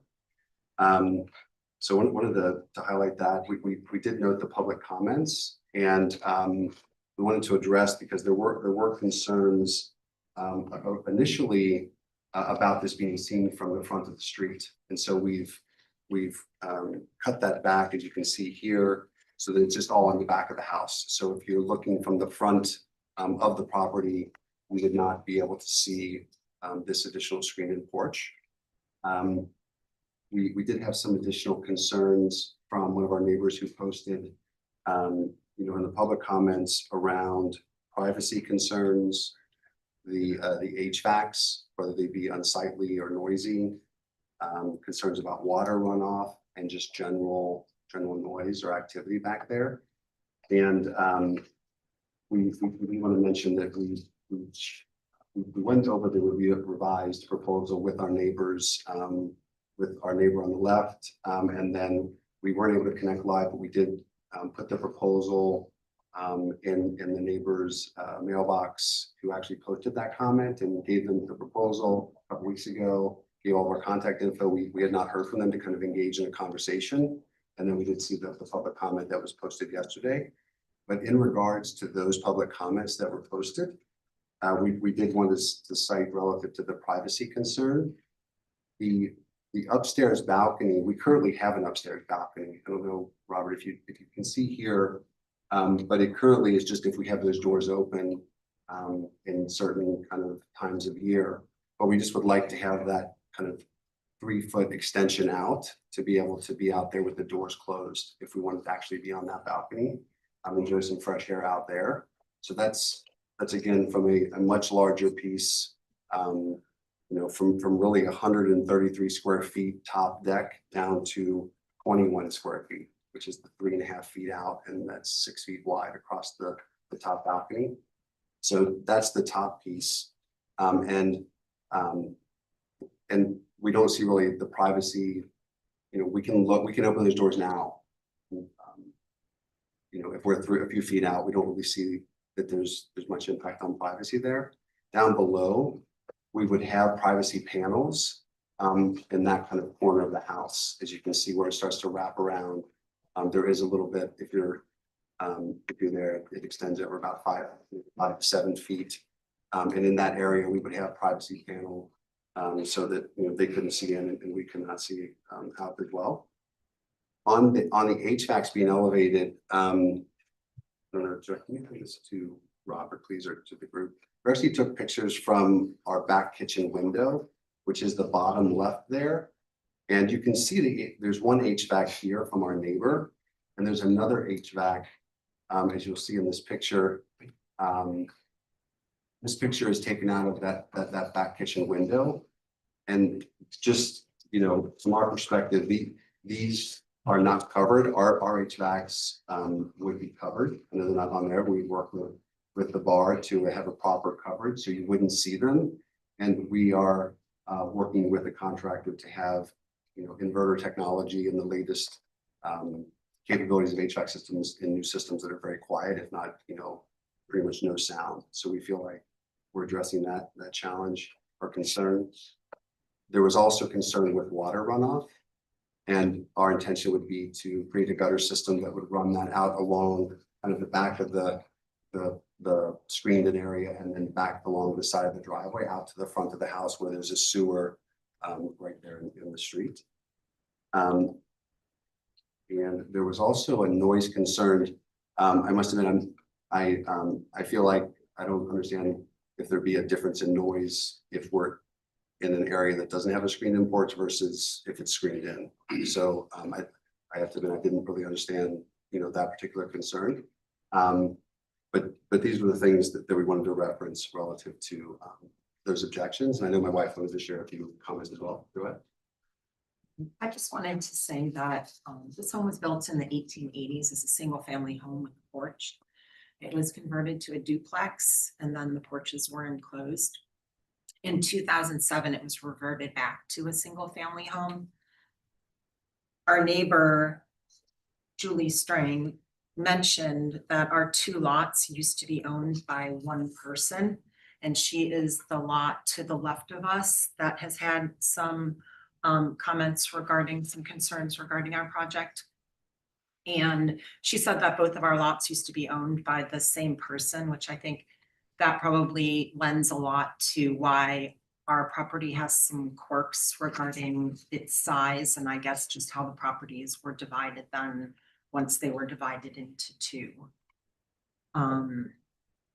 So this home has gone through many changes over the 146 years since it has been built. It has changed with the times and needs of its residents. The family we actually bought it from are the current owners of Roseline Wine Bar, and they are actually, this parking lot is actually where they are as well. There's a duplex and Roseline which shares that lot.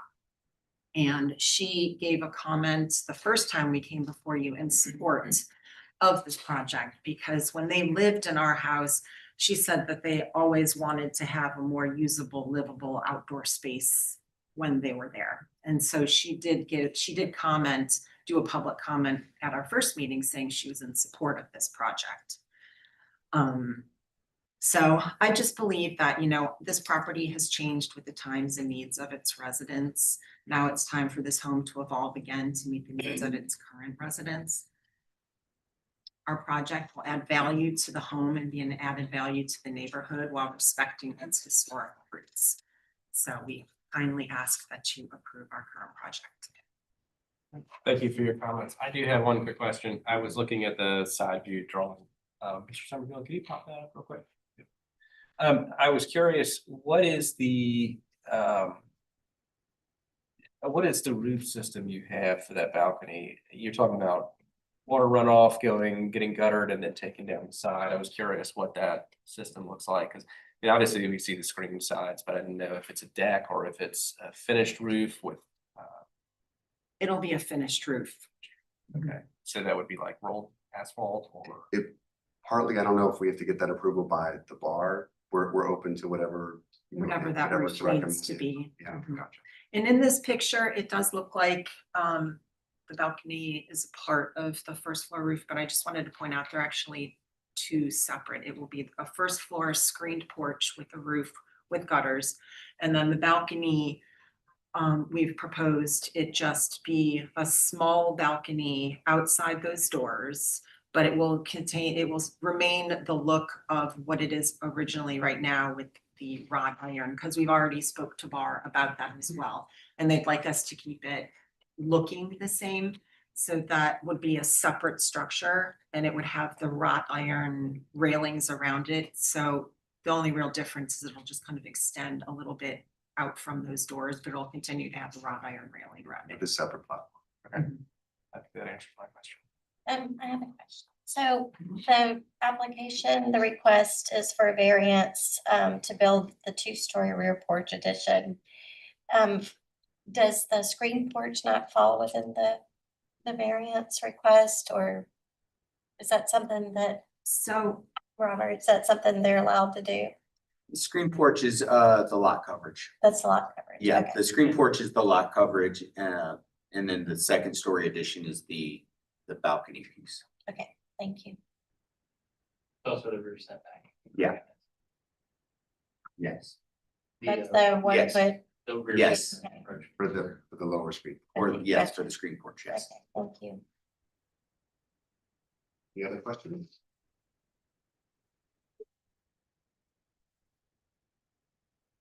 Thank you.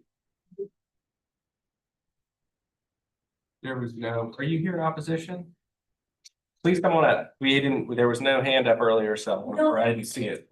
My name is Julie Strang. I live next door at 55 Ash, and I'm actually not in opposition. I very much appreciate that nothing is visible from Ash Street on this old historic home.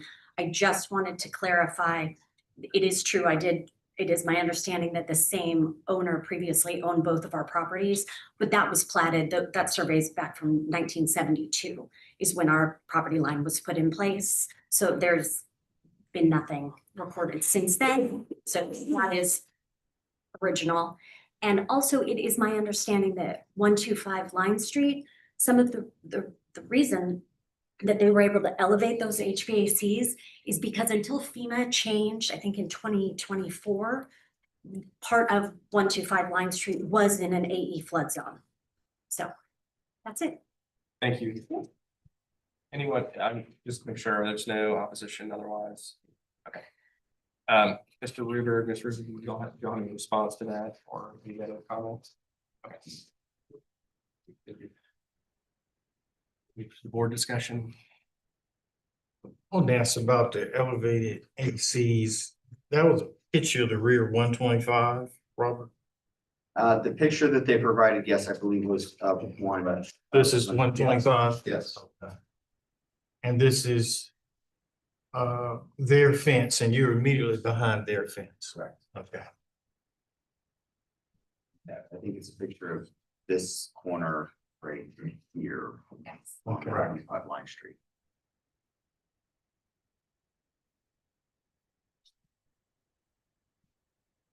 I mean, I appreciate how many times they've come back and tried to make this compliant. Is it not, I mean, is it not possible to maintain the 3-foot setback? It just makes sure the porch too small.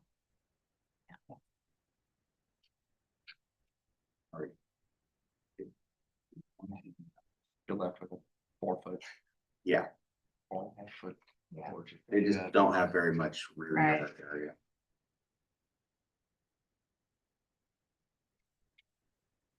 I mean, to me, it's minimal impact on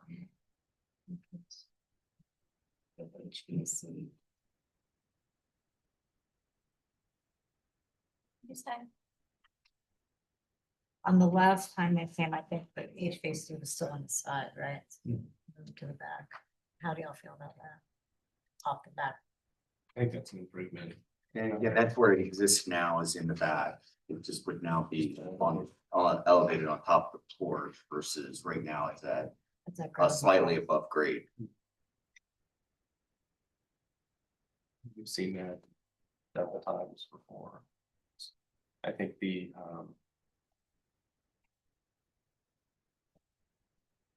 yeah, I think they've taken this as far as can be reasonably taken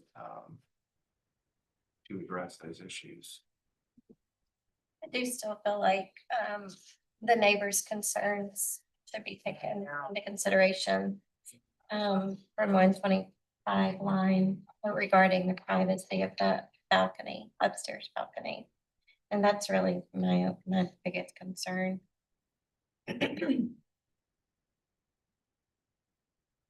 So the upstairs balcony, though, it's attached to the house, but there's not anything under it now? Is that? It's a Juliet balcony, so they have the French doors, so you can see here in this image of their existing. So they have the French doors and then the little Juliet balcony existing. So they would just, so that's an existing condition. So they would just be pushing out such that they would have a little bit of like, you know, kind of the classic. And again, they can correct me if I've misunderstood, but like kind of that classic Parisian kind of like you can have the little 2 seats with the little 2 top, having your coffee out on the balcony thing in the morning, but not like a full balcony like they had originally proposed, where they could have like a more involved kind of outdoor experience at that level. I don't even know if 42 inches is. I don't know if that would fit it, but it basically they can, right now they can't stand outside. Sure. I think this would provide them the ability to step outside and just, you know. But I guess my question is, the balcony, the way it's configured now, is that part of the variance request too? No, that's. They could do that right now without. Well. I'm sorry, they did indicate that that would be a separate component. It's detached from. We would have to look at that as a separate thing and I'd need a little more specifics on it to make sure that there was still no projection into the setback. I don't think there would be, But it but seems like it's much shorter. yeah, I don't think it would be, but you're right. Potentially the balcony request could go forward even if you didn't do the screened-in porch. Because that would be a separate structural element, and if it didn't project into the rear setback. Yeah, that might just be a permit review.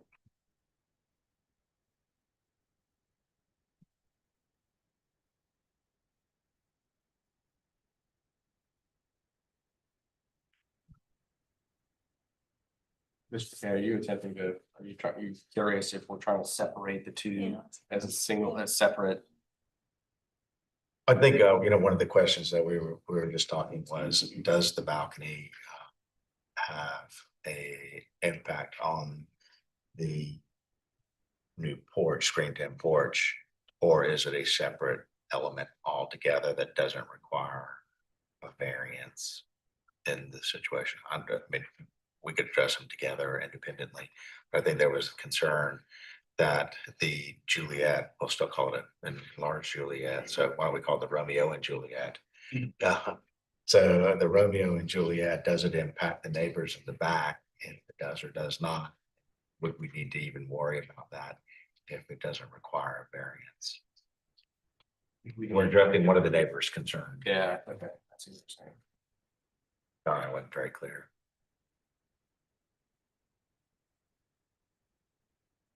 Is the neighbors, that house is not designed with a screen porch or anything in the rear, is it? Do you know?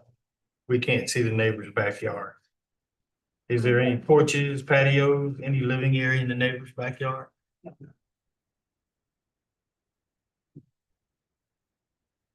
It just overlooks their parking lot area.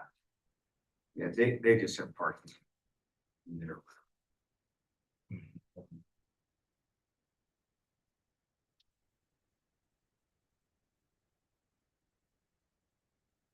And, Mr. Bennett, what you were saying about considering these as one or separate, what impact would that have on it? Well, I don't know that it would necessarily. I was just thinking if that was where Mr. McMahon was headed. I think that I'm looking through on the specific variance request.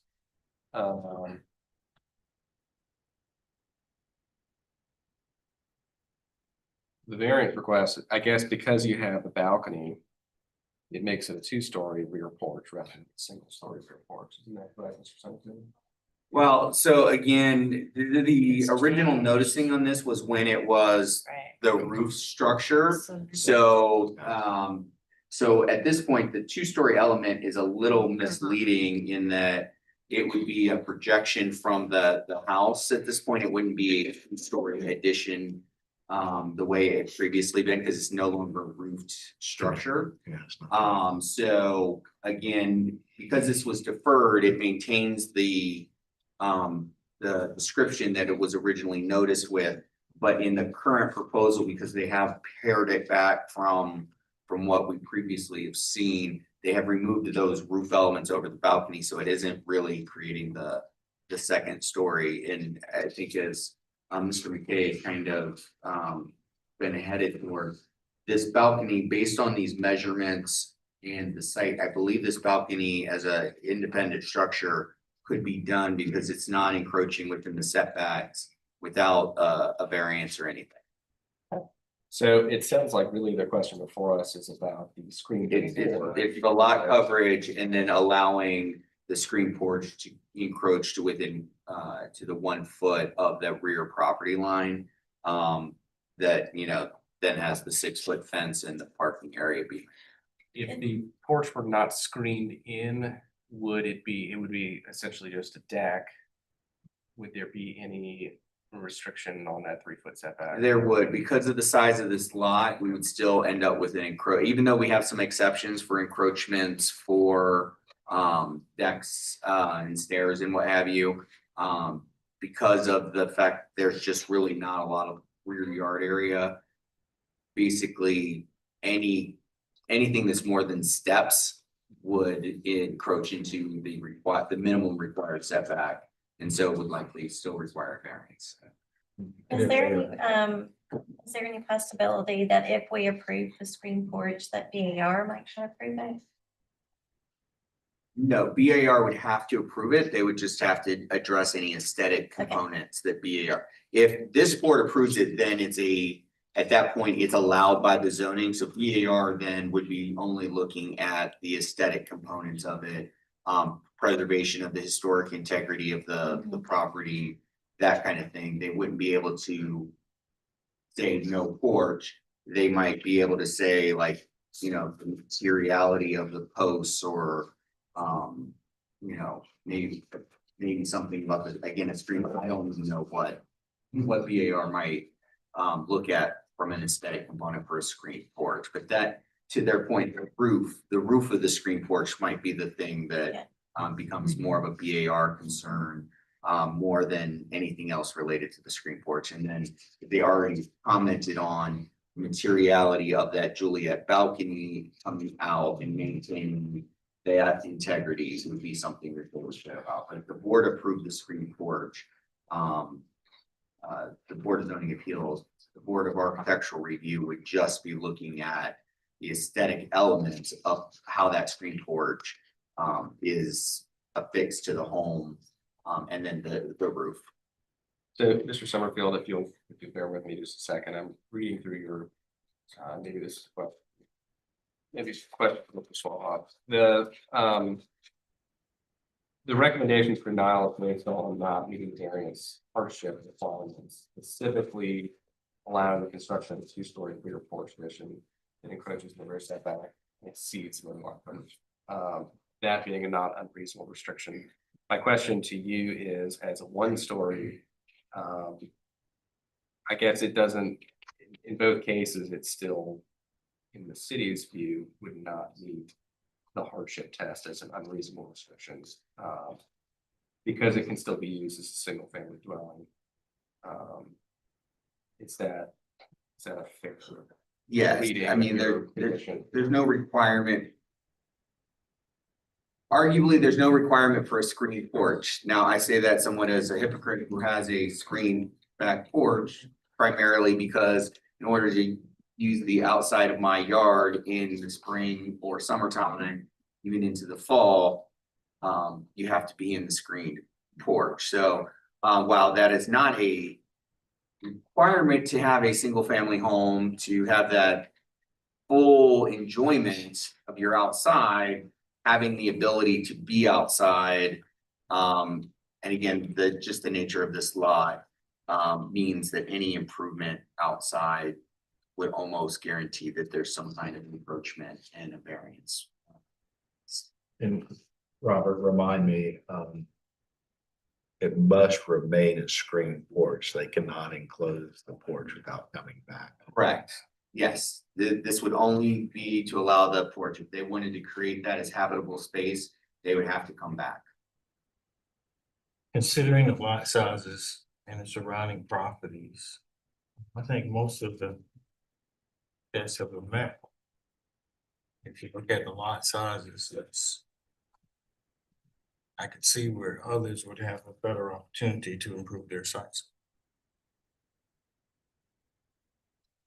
So can we address it separately, or is it that we either approve the variance request as it is, or we can take when the balcony and then the screen porch separately? So I think the balcony isn't a question anymore at this Okay. point because they took the roof off, and so it's not a two-story porch. Basically, this two-story addition, the balcony pieces, again, if they're not intruding into the setback, then that's really not a part of this. The two elements of this variance at this point are to allow the encroachment into the setback for the ground floor porch, and then because of the area that would cover, to allow the increase in lot coverage for that screen porch. The balcony itself, Because they've removed the roof, they've removed the encroachment into the setbacks. That's no longer, based on my quick review, because that was an excellent point by, Mr. McKay. That really is no longer a question for the board, because that can be achieved and be code compliant. But because the applicant mentioned the roof being extended, should we make that a condition that it not be, or we don't deal with that at all? We don't address it. I don't think the applicant was saying they're gonna extend the roof for the balcony. It's the roof that they're gonna have to do for the screen porch. I mean, we can ask the applicant to come up and just clarify. Okay, But, yeah, I guess that was yeah, so- confusing to me. Yeah, originally there was this extension here, and then they were pergola in this, but Okay, my understanding is there is no longer any additional second story roof element, correct? No, what I was referring to, the roof of the screened porch. okay, thank you. Yeah, I was confused. Thank you for clarifying. Well, Mr. Bennett was one of identifying the modification. I think you were on the, yeah, thinking in your direction. I feel like we're maybe close. Yeah, is there someone prepared to make a motion? I'm looking for approval. Mr. Goodwin moves for approval. Is there a second? Second by Ms. Richards. All those in favor, please say aye. Aye. Any opposed? None are opposed. The request for variance is approved by a vote 5-0. Thank you very much. Thank you.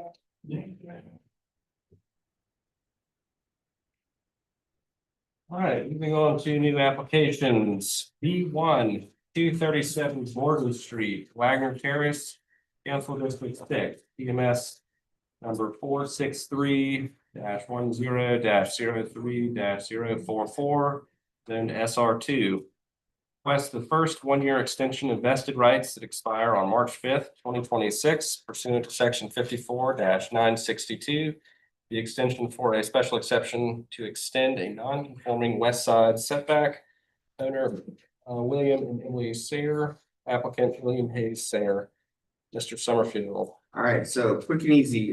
This is the first one-year extension of an existing approval for vested rights.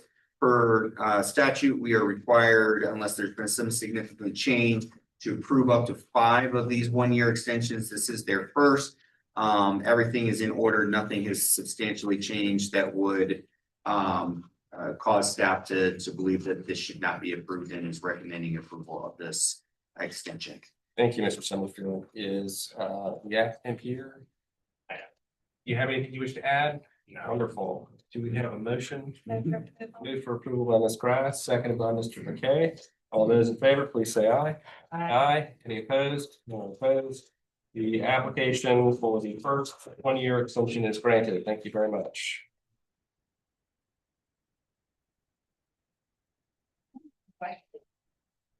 So of the 237, we're the new owners. So is that important to note that there's a new owner? Nope. Okay. Well, I need to know. Thank you. Thank you. Thank you for coming. Next item on the agenda, B2, 8. Well, I'm sorry, let me just make sure. Are you in agreement with the application to extend the rights? Yes. Okay. And just in case you didn't sign the original application, just verify that you are in agreement with the extension of the rights on your property. Yes. Okay. Would they not have been the applicant for the? They should have been, but if, just in case there was a transaction between when the application was submitted and new. Thank you for that, Mr. Summerfield. Nobody need her name, address. We got that. We're good. Would you state your name and address for the record, please, just so we have it? My current address. New Or address. you're the new address, new owner. Laura Kraus, 237 Gordon Street. Thank you, Ms. Kraus. Yeah. All right, the next item is B2, 872 Ashley Avenue, Wagner Terrace, Council District 6. TMS number 463-11-03-015, zone SR2. Request special exception under section 54-110.f to extend a 3-foot non-conforming south side setback to build an addition, 9 feet required. Owners Joe and Rebecca Miller, applicant Abigail Brennan. Your Summerfield. Mr. Chairman, members of the board, so this is another Wagner Terrace application. This one here is at Ashley Avenue, just a little north of Simmons. Simons. Yeah. So you can see the property here in the aerial. It's a very standard home for the neighborhood. The request is for a special exception so that they can do what is going to constitute a minor addition. This house, as you can see, has had some rough few years. So the proposal would be to build the addition that you can see here in the rear. This is a special exception versus a variance because you already have a portion of the home that is non-conforming as to the setback here. So they would be, as part of the addition, they would be building, kind of almost creating a hyphen situation that you see in bigger architectural building. So they would have a portion of the addition. I believe this is a part of the new master bedroom. New master bedroom that would be proposed for this, that would come out and be even with the existing encroachment into the setback. It is an exception or a special exception rather, to make this home more livable without going up. I think that's important to note. This is not requesting to do like a new second story. They do have an existing second story. They're proposing to do some realignment in there, but not a vertical addition, but a horizontal addition, which is always preferred in the historic demo. Well, just about any historic area, but specifically in the historic demo area where we can minimize the loss of those historic resources and historic elements. So bringing this house back into use, relatively minor in the bigger scheme, but for this house, a significant addition that doesn't raise the house any higher, and is within the existing, essentially encroachment zone, if you would, that the house already has. Here you can kind of see it in the proposed, kind of just back here, not coming out further than the existing. So again, from a head-on view, you would not even see the addition. Staff is recommending approval of this special exception. Thank you, Mr. Summerfield. Just by a show of hands, is there anyone here in opposition to 872 Ashley Avenue? Not seeing any hands. We did have 6 letters of support for this application. Is the owner or applicant here, and do they wish to speak? Yes, necessary. No. Okay, any questions from the boards? Oh, nice friend. Ms. Grass moves for approval. Is there a second? Second by Ms. Richards. All those in favor, please say aye. Aye. Any opposed? None are opposed. The special exception is approved by a vote of 5-0. Thank you very much. The next item on the agenda, B3, 53 Cannon Street, has been withdrawn. That item will not be heard tonight. The next item on the agenda is B4, 211 Rutledge Avenue, Cannonboro, Elliottboro, Cancel District 6, PMS number 460-11-04-025, LB. Request a variance from section 54-301 to build 7 multifamily units with 1,708 square feet of lot area per unit, 2,250 square feet required, and a variance from section 54-317 to provide no off-street parking spaces for a commercial use, 16 required. Owner is NK Partners, applicant Anthony Sissel. Got that incorrectly. Okay, Mr. Summerfield. Mr. Chairman, members of the board, so this is a project that's been sort of before you before. It's been on our agenda. I don't know that we've actually heard it. I think it's been deferred couple times now. As I've heard the. But yeah, so it hasn't been heard. This has been though before our Board of Architectural Review to have approval of the relocation of the existing historic structure on the site. And so that is kind of central to this request for the variance is as a part of that overall redevelopment plan for this block or for this corner of this block. As you can see, this corner, the historic building, and part of the reason why it's historic is because it was an old service station. That service station is now, or most recently been a restaurant. But because it was a service station, unlike all or many of the rest of our corners, this was set back so that people could pull into the garage, pull in, get fuel. And that kind of thing. And so with this proposal, the transformation of this corner lot can be more in keeping with the Cannon Elliott Borough neighborhood, with the urbanism that we would normally expect to see in an area of the city like this. And so, and just another aerial view of this lot. So the applicant is proposing, and they've got a lot of stuff here that's from the, that shows the historic information from the demo review that went before the Board of Architectural Review. I'm just going to quickly kind of go through that. But essentially, the proposal would relocate the historic portion of the building to the corner of the property. And then originally, they had been requesting to build on top of that some additional, some additional commercial space. They have since pulled back from that, again, trying to maintain that historic integrity of this building as a centerpiece for the redevelopment of this lot. As a part of this redevelopment, though, they would be adding or proposing to add 7 new residential units.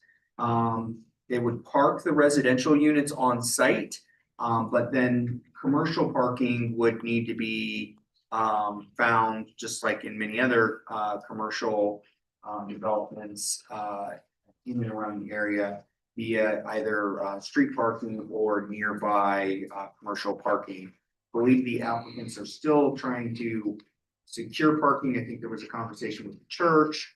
The applicant can kind of go into that. I don't believe, and I'm going to look at Chris, we didn't get a parking lease on this one, right? Yeah, it's a different one we have to. So again, I know they're in conversation with the nearby church for some potential short-term leases. Again, this is another situation where we were running into where I think once upon a time it was maybe not easy, but not overly difficult to get the 10-year leases for parking when you needed to do those offsite parking things. Nowadays, nobody wants to tie up their land, even if it is a parking commercial parking lot now for 10 years with you know just the rate of reinvestment and redevelopment, particularly of surface parking lots. So you can see here they've drawn up a sketch of what this would look like. So the item before you today addresses one, in order to accommodate the 7 units on this site, they need to the variance to allow for a greater density than the base zoning would otherwise normally allow in terms of the lot area per unit. And then because again, they are looking to park the residential component, which would be kind of the more the full-time space utilization on this site, and the need and requirement to maintain the existing historic structure and relocate that on the site, they would be requesting the variance to allow for the commercial parking or the vehicles or parking associated with the commercial elements of this development to have a variance to not park those on site and to allow that to be done via, again, commercial parking in the area possibly some agreement with the church and street. So that's really what is before you. They've provided a number of images of height and how the site would look with the relocation and rehabilitation of the service station building that would be repurposed for commercial use.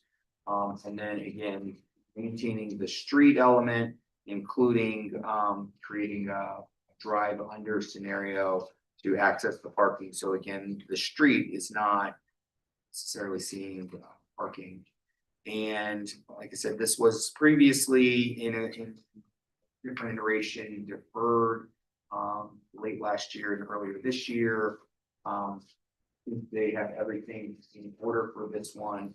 Again, this is a variance, but I think it is a unique circumstance with the preservation of the historic building, trying to increase residential units on the peninsula, and then making sure that and this has been a work in progress, that they have made, I think, a good positive effort on, which is to be able to park the residential units and then allow for the commercial to use nearby commercial parking. So with that, staff is recommending approval of these two variances. Thank you, Mr. Summerfield. I know we've received comments, and does this packet include our comments from the prior referral? It does not include Those are part of the record. Yes, everything is part of the record that was submitted previously, but I do not believe that this request. I do not believe this, the packet reiterated all of the earlier comments. However, that said, we did have 14 comments that were in opposition, 3 comments that were in support, and then 1 just more general comment that was provided. But all of the comments in the packet are based on the current application submittal, not the previous versions. Okay, so and the city's recommendation is approval. Yes, sir. With okay, thank you, Mr. Summerfield. Just by a show of hands, who is here in opposition and wishes to speak in opposition to this application? Okay, we'll hear first from the applicant and the owner if they are present and wish to go ahead. Please state your name and address for the record. It's Anthony Sissel, 30 Stocker Drive, Charleston, here, 29407. Thank you, Mr. Sissel. Well, thank you for your time and consideration this evening. It's delightful to be here. We have been engaged in a very long, about 8 or 9 months now, very open kind of public process with the neighborhood on this project. As Robert mentioned, the first step for us was really the addressing the 1950s cinder block service station that was on the site and been through multiple commercial uses over the course of its history. As you said, it was most recently a restaurant. You don't, so tell me where you want to go and I will. If you could go back to the that side there, yeah. And so we started about 9 months ago looking at the project with a very sort of attitude of it's taking a very open process. We've met with all of the community stakeholders before we ever put pen to paper. We've had numerous meetings along the way. We've been to 4 neighborhood association meetings to present this project over the last few months. 2 of those meetings were related to the BAR approval to relocate the historic structure. And most recently, we've been to 2 neighborhood association meetings to present material related to this variance request. As Robert mentioned, there was an earlier version of this package that was on an agenda a while back for you all. We pulled that agenda off after conferring with neighborhood leaders about their desire to see more architectural design material on the project before it came before this board. And so we spent the last few months working with them very closely on developing the architectural elevations for the streets that you see in the packet before you. And we've been fortunate to have good partners in the neighborhood, and the neighborhood association 2 months ago voted to support the variance request based on those architectural elevations, and various conversations we've had. And then we went back to them again just about a week ago, with some additional design material on sort of the inner part of the block, just to confirm their support and keep them apprised of what we're doing. And we again had a unanimous support a week plus ago from the neighborhood association. So we're really happy with that. We're excited about the direction of the project. It is a difficult project. Moving a cinder block building is not easy. It creates some challenges for the project. And so to offset some of those challenges, we're asking for a slight increase in density. Essentially, the site would be entitled for about 5.5 units by land area right now, and we're asking to be able to do 7 units. There's been multiple other recent projects in the last few years in this area that have similar characteristics to this. So one of the exercises we went through with the neighborhood was really evaluating those other recent projects to ensure that we were not requesting anything that was out of line with the character and direction of the neighborhood and the way the neighborhood sees themselves developing. And so that's reflected in with our conversations with them and in this submittal package. The other thing that we studied and we were able to build on work that was done by projects like the Charlie at 89 Rutledge, just a few doors down from us, in evaluating the historic density patterns in the neighborhood. And you'll see some of that narrative in the variance responses, that the vast majority of the parcels in Canterbury Elliott Borough are deficient on this lot area standard. So we believe we are also very much consistent with the historic development pattern in the neighborhood, as well as the contemporary pattern of recent projects. So we're happy about that, and we're glad that the neighborhood has been able to help us through that conversation. So, and then as far as the parking aspect, several months ago, we had an earlier version of the master plan where we actually would have needed a residential parking variance as well. And by working through the updated master plan and some redesign with the neighborhood, we were able to park the residential completely on site, which was their request, that we be able to do that. The neighborhood has traditionally supported variances for restaurants in the neighborhood, which is the intent for the relocated historic building. And so we again sort of developed this strategy, this variance request in communication with them on that front. So with that, I'm happy to answer any questions about in particular points. Thank you, Mr. Sissel. Do y'all have questions? I suspect so. Well, did you get happen to receive a letter of support from the neighborhood association? Yes, and I believe they're here to speak tonight. Okay, good. But my other question is regarding the density. If you reduced the number of multifamily units from 7 to a lower number, would it mean that you would not need the variance for the lot area? Yes, if we, the variance is for a lot area per unit. So Right. yes, So do you know, I mean, if you reduced it to 6 or to 5, do you know what that? by lot area, the site is entitled for a 5.3 units essentially right now by just the straight math. Thank you. Any other questions for Mr. Sissel? All right, anyone else here who wishes to speak in support of the application? Said the neighborhood association may be here. Could you state your name for the record and address, please? Sure. Marion Hawkins, 86 Cannon Street. I'm the president of the Canberra Elliott Borough Neighbor Association. We greatly appreciate the applicants' engagement with the neighborhood over the last several months. From the very outset, they've met with us, our design committee, even before they brought forth their applications for BAR as well as BZA.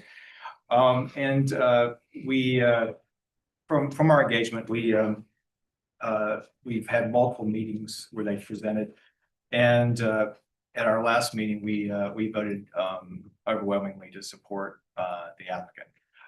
As a point of record, our neighborhood has supported density variances when the project had a high level of architectural design and merit. We did this with 89 Cannon Street, which is the Charlie. Also 186 St. Philip, which is the corner of St. Philip and Cannon, which sort of is also located there, and most recently a PUD for right near the previous location of Hominy Grill, that corner, as well as a deep an adjacent deep part of the lot. So and then regarding restaurants, we're fortunate to have such a high concentration of great restaurants in our neighborhood. And with our neighborhood being such a urban neighborhood, and we have a high density of residents, and many people walk to the restaurants as well as use rideshare, but also we have ample street parking, which turns over frequently. So we have on a consistent basis supported parking variances for restaurants. So but I again want to emphasize, we did ask the applicant to pull the application, or to defer it, so that we could look at the architectural renderings of all the different elevations. And we're very pleased with the result, and we feel like this will set a new standard for our neighborhood. So we highly encourage the board to support this applicant. Mr. Hawkins, I have a quick question, if you don't mind. I was just curious if you had any thoughts, or you were to share any thoughts on the relocation of the existing structure on the site. It seemed like it was a pretty important issue for people. Yeah, I know there are varying opinions, but overwhelmingly the residents of the neighborhood supported the relocation of the building to the corner. It always seemed like a, well, it seemed odd to have all that parking and asphalt with a service station in the middle, but we do appreciate the applicant going to the expense of moving that and then re-engaging the corner and basically creating a nice urban, re-engaging the urban corner, which their plans to put seating as well as streetscaping that will greatly enhance that corner. And that's a major corner, Rutledge and Cannon, and to have that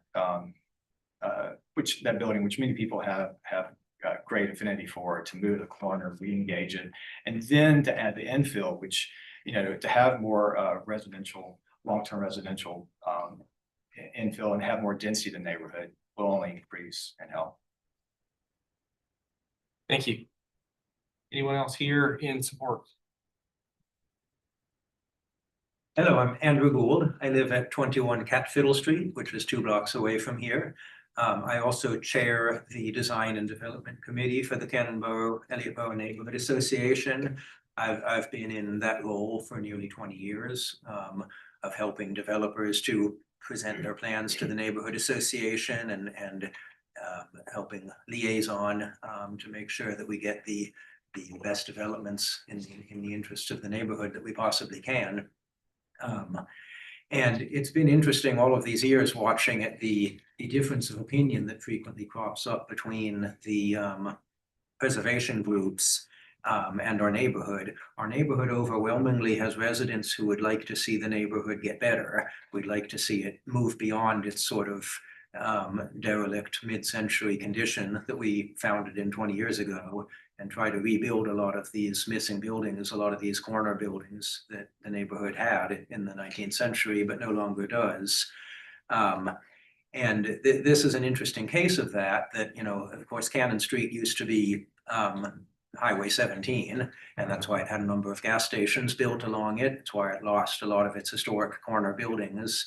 And then the gas stations closed when Highway 17 was diverted elsewhere. And so we were left with this condition of a derelict gas station in the middle of a big surface parking lot, which no one's ever particularly liked. The fuel restaurant, made a decent use of that building for a while, but now has closed. And so the neighborhood was quite enthusiastic at this idea that the gas station could be moved to the corner, made into a better, more urban sort of building, and then the lot could be developed with beautiful architecture. The preservation group strongly opposed this at the BAR, but the neighborhood's opinion prevailed, and the BAR approved this moving of the building. And that was interesting because they're usually extremely conservative about moving historic buildings, but the board members themselves said that in this case, moving the building to the corner would seem to be in the interest of the long-term preservation of the building, because the building in the middle of the lot was kind of dooming this big lot to be underdeveloped, underutilized, but moving the building to the corner allows the whole lot to be full of life, full of residents who are going to use this restaurant. So we were very pleased with that result, and we're very pleased with the proposal to build all of these beautiful houses around the restaurant. It's, you know, it's like night and day, taking us from a derelict surface parking lot to one of the most attractive corners in the whole neighborhood. It's very unusual that we have an architect who presents us with building designs that we love. You know, most of the time it's a struggle with architects to get good architecture out of them, but in this case, we've been seeing really beautiful buildings from the start with this design team. And we feel this is a great case where we can, you know, really kind of meet the historic pattern of the neighborhood, the historic density of the neighborhood with small footprint buildings that have some height, some beauty to them. You know, overall, the neighborhood has too many big houses. We've got a lot of 4 to 6 bedroom houses all through the neighborhood. That doesn't really fit the demographics of the neighborhood. You know, a youthful, you know, we're kind of a youthful community now. And having smaller buildings and more units, fewer bedrooms per unit is a much better fit for the market nowadays in the neighborhood. It's a much better fit for the kind of youthful activity to people who go to these restaurants on Spring and Cannon Street. So we just think this is a fantastic match for what the neighborhood needs right now. You know, we would hope you would take that into mind rather than kind of dooming the neighborhood to be stuck with its mid-century low-rise, low-density condition from the 1950s, back when this was a highway strip. Thank you very much. Thank you, Mr. Gould. All right. Yeah, that's fine if you want to do it now. Oh, yeah. Sorry about that. So I did notice in some of the comments that, and I'm just asking out of curiosity, because it's been mentioned a couple of times by the supporters about residential use and increasing living units for them. Is this development going to be for short-term rentals, or is it for permanent residents? The answer is we don't know yet. And we've had this discussion with the neighborhood association extensively, and as well as with city staff. That the reality is that as you all are aware, from a zoning standpoint, we don't build STRs, we build residential units, and then that is a use permit that you can apply for after your building is operational. In our case, we have looked at all the available potential uses. We've looked at this as a for sale project. We've looked at this as an STR project. The reality is it's not going to be complete for another 3 years. So both options look pretty good right now. I'll just be frank from a development standpoint, but the final determination is about 3 years away. We know we want to do 7 residential units at a high quality and in keeping with the historic pattern of the neighborhood. And then ultimately, whether there's a use permit 3 years from now, that's allowed in the neighborhood and it's an option. Thank you. Great. All right, we'll hear now from opposition.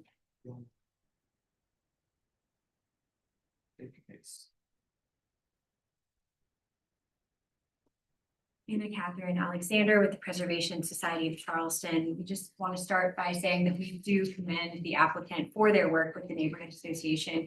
And there is no question in the applicant's ability to produce really high quality design. However, the site plan and massing concepts shown before you tonight are contingent on future evaluation by the BAR. The variance requests before you tonight pertain to density and intensity of use, and there are significant asks. This application fails to meet the hardship criteria set forth in the ordinance. While site conditions are unusual, reasonable use of this property has been and can continue to be made without the requested variances. Further, and this is our primary point, the applicant has not demonstrated that the authorization of a variance will not be of substantial detriment to the public good. The Preservation Society seeks to support density where it contributes to the city's housing needs. But as a commercially zoned property in the short-term rental overlay, as has been discussed, the requested variances could result in 7 accommodations units at the expense of residential affordability and quality of life in this neighborhood. In exchange for the requested variances, we would challenge the applicant to demonstrate contribution to the public good by making a voluntary commitment to forego commercial short-term rental use under the terms of the short-term overlay. So we urge the board to utilize tools at its disposal to achieve community benefit and deny these requests unless commitment to long-term residential use is made. Thank you. Thank you, Ms. Alexander.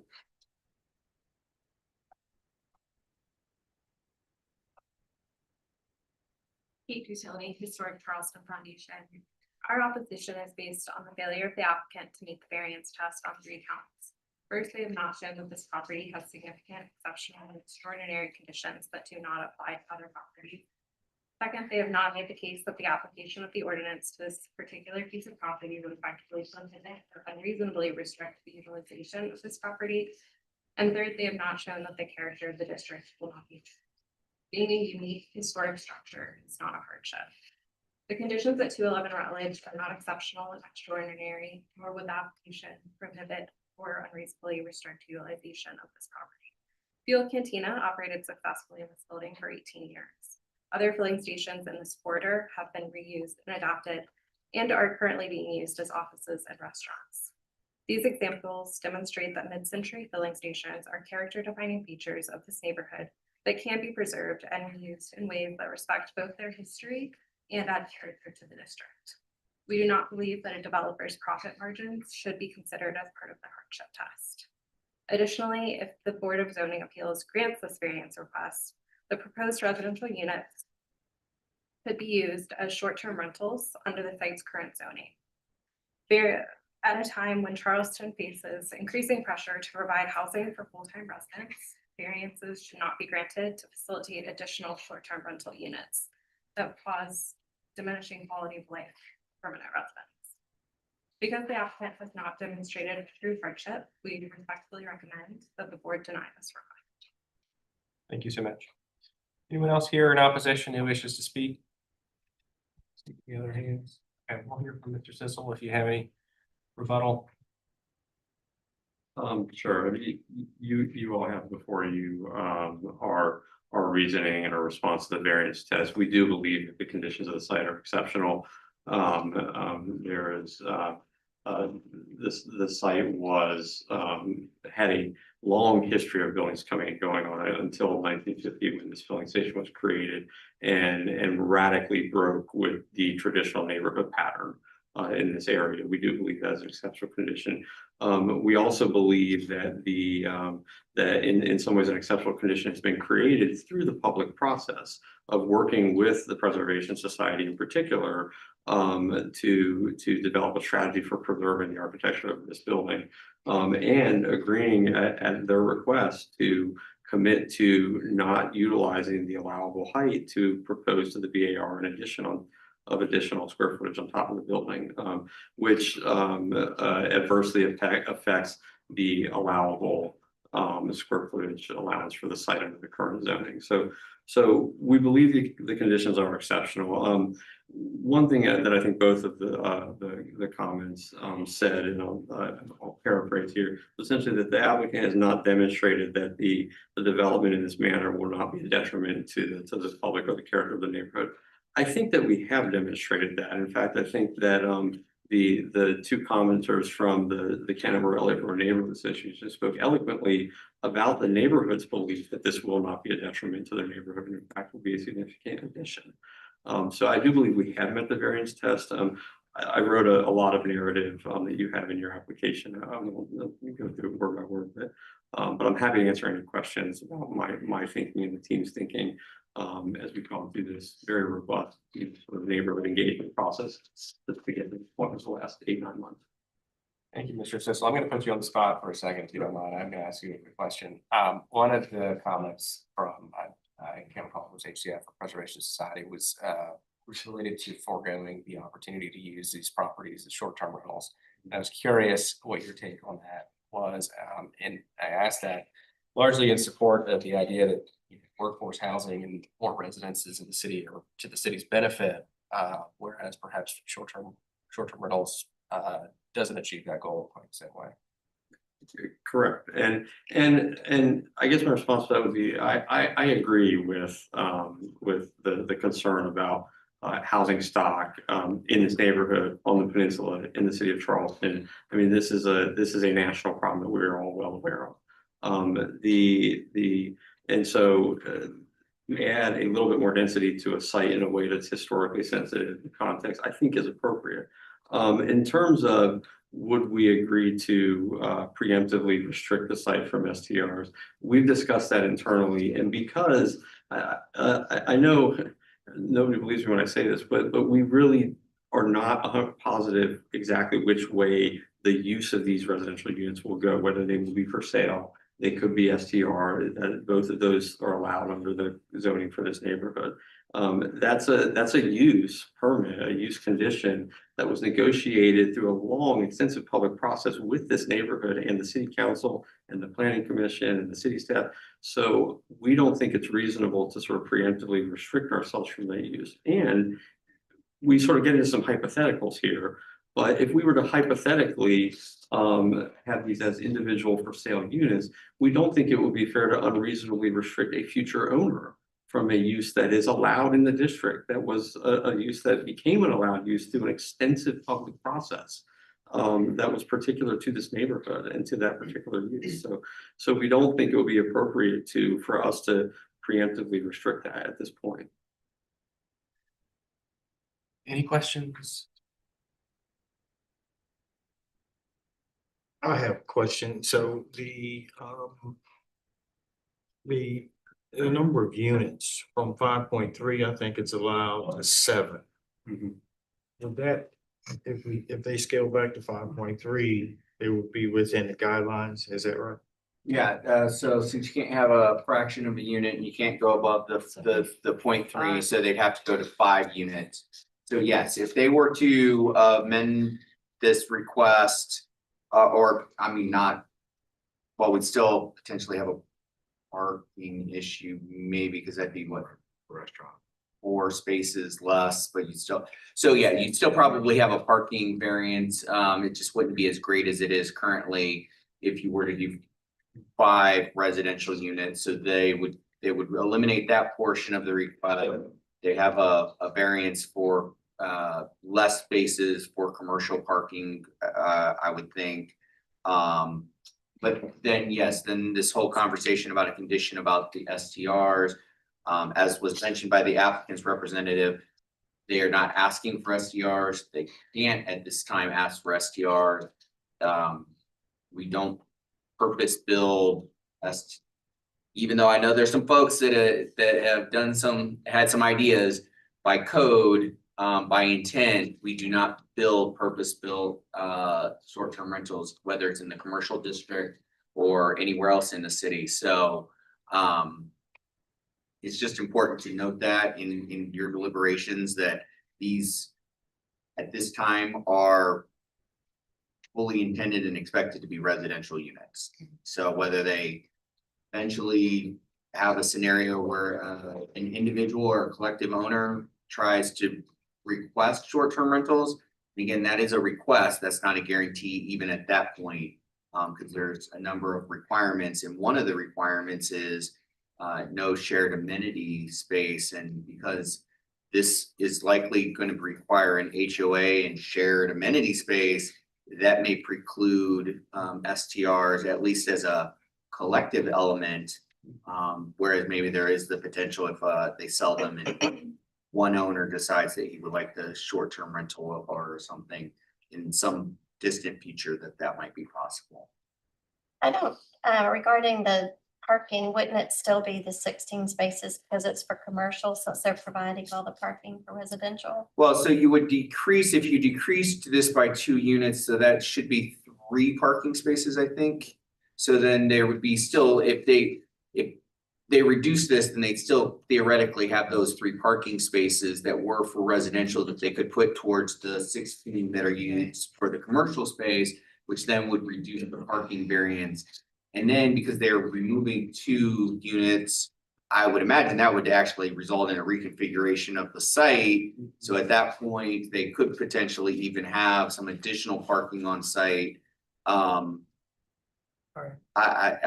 got to be honest, I would much rather have residential units than additional commercial parking spaces or spaces for a commercial restaurant use. But theoretically, you would be able to further decrease that variance request because you'd have some additional space on site potentially, again, unless you did the urban version of McMansioning these things and like increase the square footage significantly to make up for, so you kept your price per square foot and just eliminated the additional units.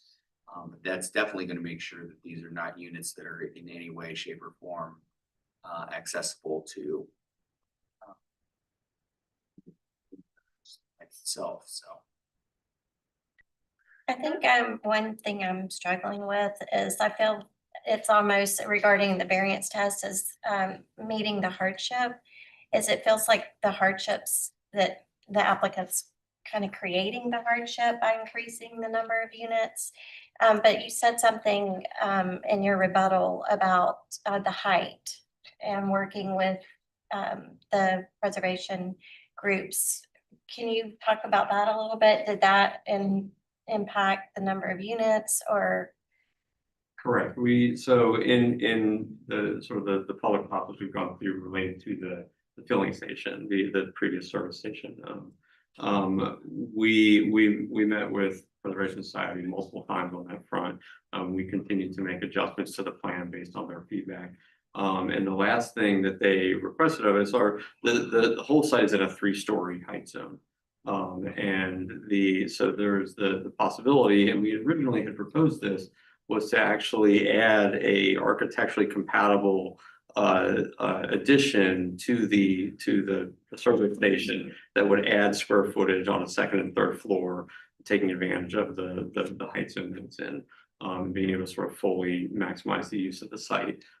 Through that sort of public conversation with them, they requested that we commit to not building any occupied square footage on additional levels on top of the building, and we agreed to that. But that did reduce the overall zoning envelope of what we could do on site. And so it had an impact to the capacity of what we could potentially build on site. So the height was just in regards to the gas station? Correct, yeah, correct. Under the current zoning, we could add on an additional 2nd, 3rd story above the service station as part of that adaptive reuse. Okay, thank you. I have a question. Would it make any sense for these to be 2 separate? Yeah, I think we could variances? give them a separate variance, separate requests, and evaluate them on that basis. But then one would affect the other because the number of parking spaces allowed would change, But- perhaps. Potentially, but if you're comfortable, for example, with a 16, permitting up to 16, and there's no reason to revise it just on that basis, I think it'd be fine. yeah, they can always Sorry, I guess that's. need lesser number than what you've approved. They just can't have a greater number than what you've approved. Yeah, Would one more make sense. question to the neighborhood association, Mr. Hawkins. The neighborhood association was fine with the parking? Sir? Neighborhood association was fine with the parking? Yes. Okay. Feel like it's enough to accommodate commercial. Yes, we've consistently supported all the restaurants in our neighborhood, because it would, pick any restaurant in our neighborhood, Chez Nous, Smallville Restaurant, Vern's, little corner restaurant, Chubby Fish. There's no way any of those could provide the amount of parking required by zoning. So we have, and plus Charleston, the people are, as we've seen the growth of Charleston, and as we are in a walkable, livable, dense city, but those restaurants have thrived, and our neighborhood has thrived and not been impacted by supportive parking variances for the restaurants. But with the residential space, with the residential units having parking for each one of those, we are fully supportive of that as well. Thank you, Mr. Hawkins.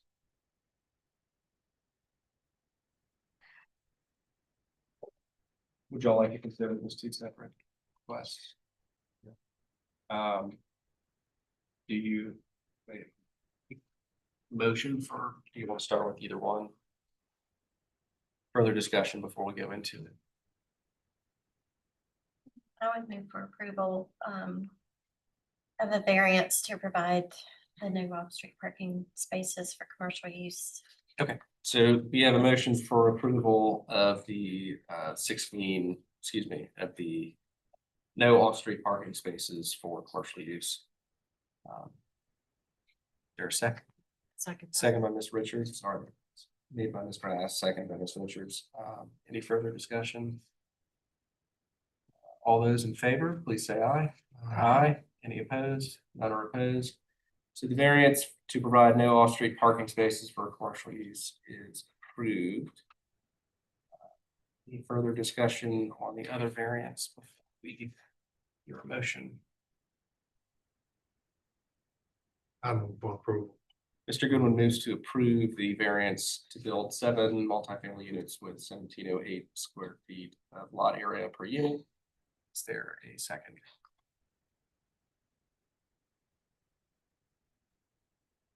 Second that. Seconded by Mr. McKay. Any further discussion before we vote? All right, all those in favor of the variance to build 7 multifamily units, please say aye. See Mr. Goodwin and Mr. McKay. All those opposed? A, 3 opposed. The variance does not pass, it's denied. For the 7 multifamily units. Thank you very much. Thank you for your time. Yep.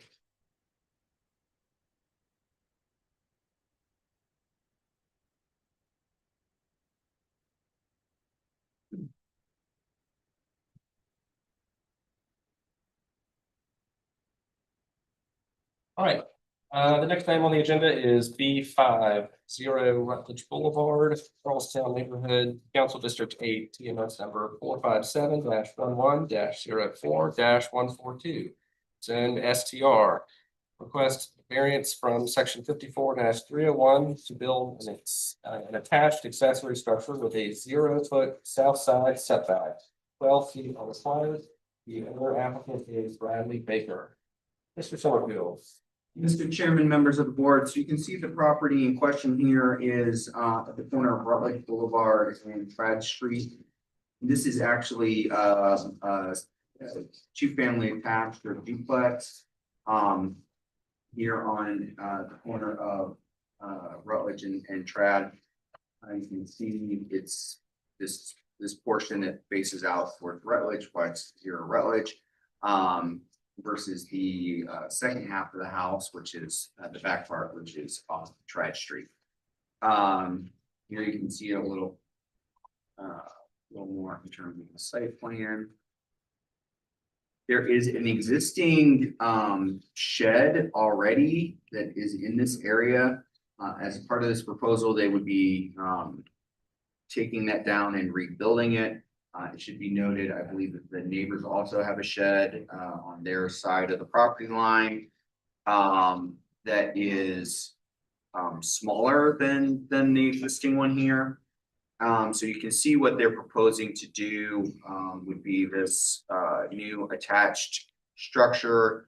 They would be removing pieces of the existing structure and then maintaining or they'd be removing their shed and then enlarging it thus, and then this is, I believe, the neighbor's neighbor. You got it kind of backwards. Oh, we actually already did this time. Yeah. After the This is fact. post fact. Oh, I'm sorry, I missed that part in our briefing. Okay, so this is an after fact. So they have already built the shed.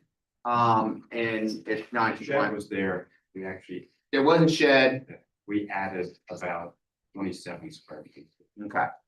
At any rate, so they built the shed, or they expanded the existing shed on their side of the property line. But it does take it to the, takes it right to the property line, correct? There's no, yeah. So it takes it right up to the existing wall.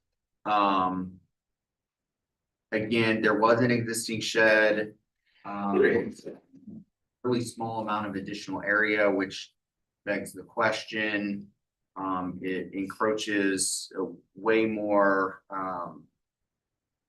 and at one point, did we see a picture that it was like right up against the wall? Essentially, yeah, there's some. Yeah. In the public comment pad, you'll find some photos.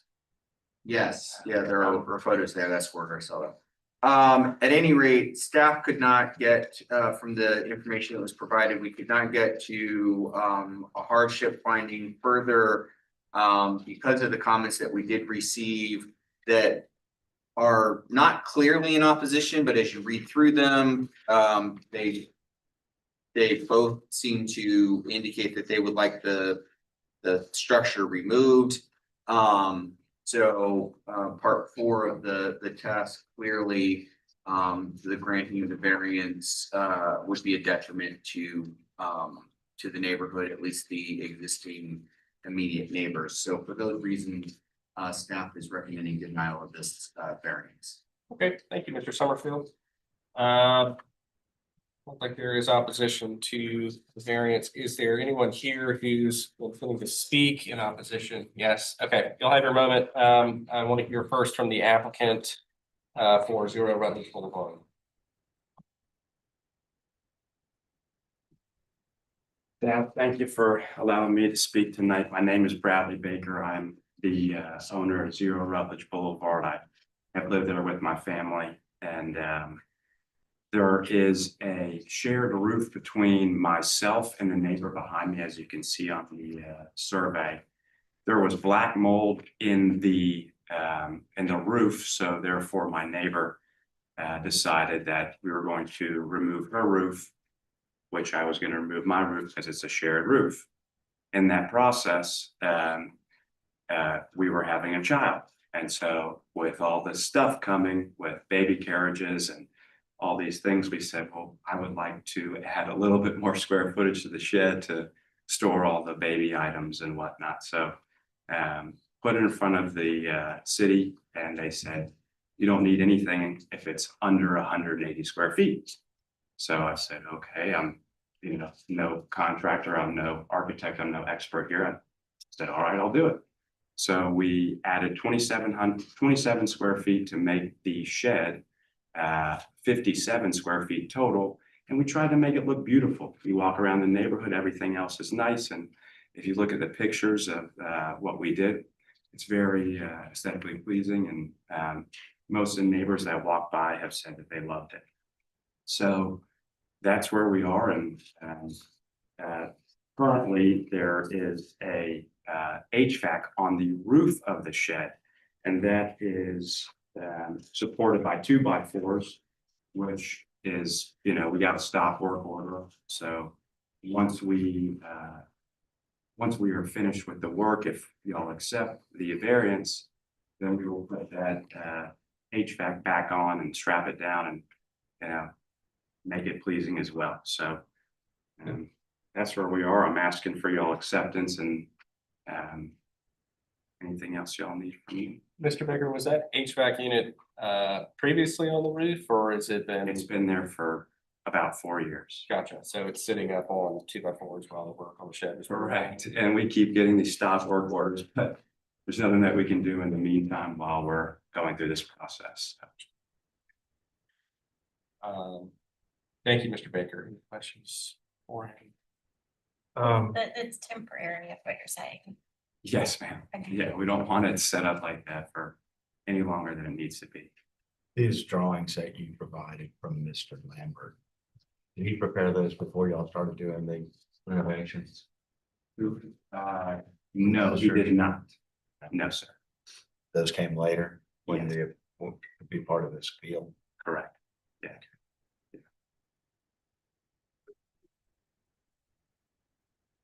27 square feet, was that in width? It was a little bit up and a little bit over.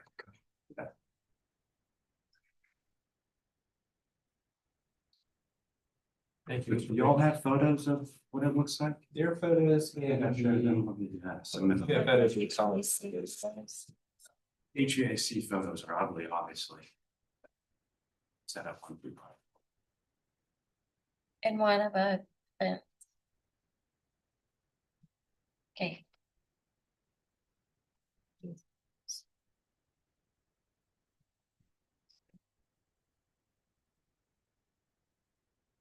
Okay, anyone else here in support of the application? Now we'll hear from opposition. Either in opposition to, yes, please come forward and state your name and address for the record. Hi, my name is Larry Kearns, and I live at 1 Rutledge, Unit A, with my wife, the occupants. And we oppose the variance. I think it's pretty strange that you're requesting a variance after you already built something. But we submitted some pictures of what the HVAC unit looks like. I don't know if you have those pictures. We took pictures from our kitchen. The unit is right outside of our kitchen window, supported by some wood that doesn't look like it's going to last very long. There's no screening around it. You can see it from the street.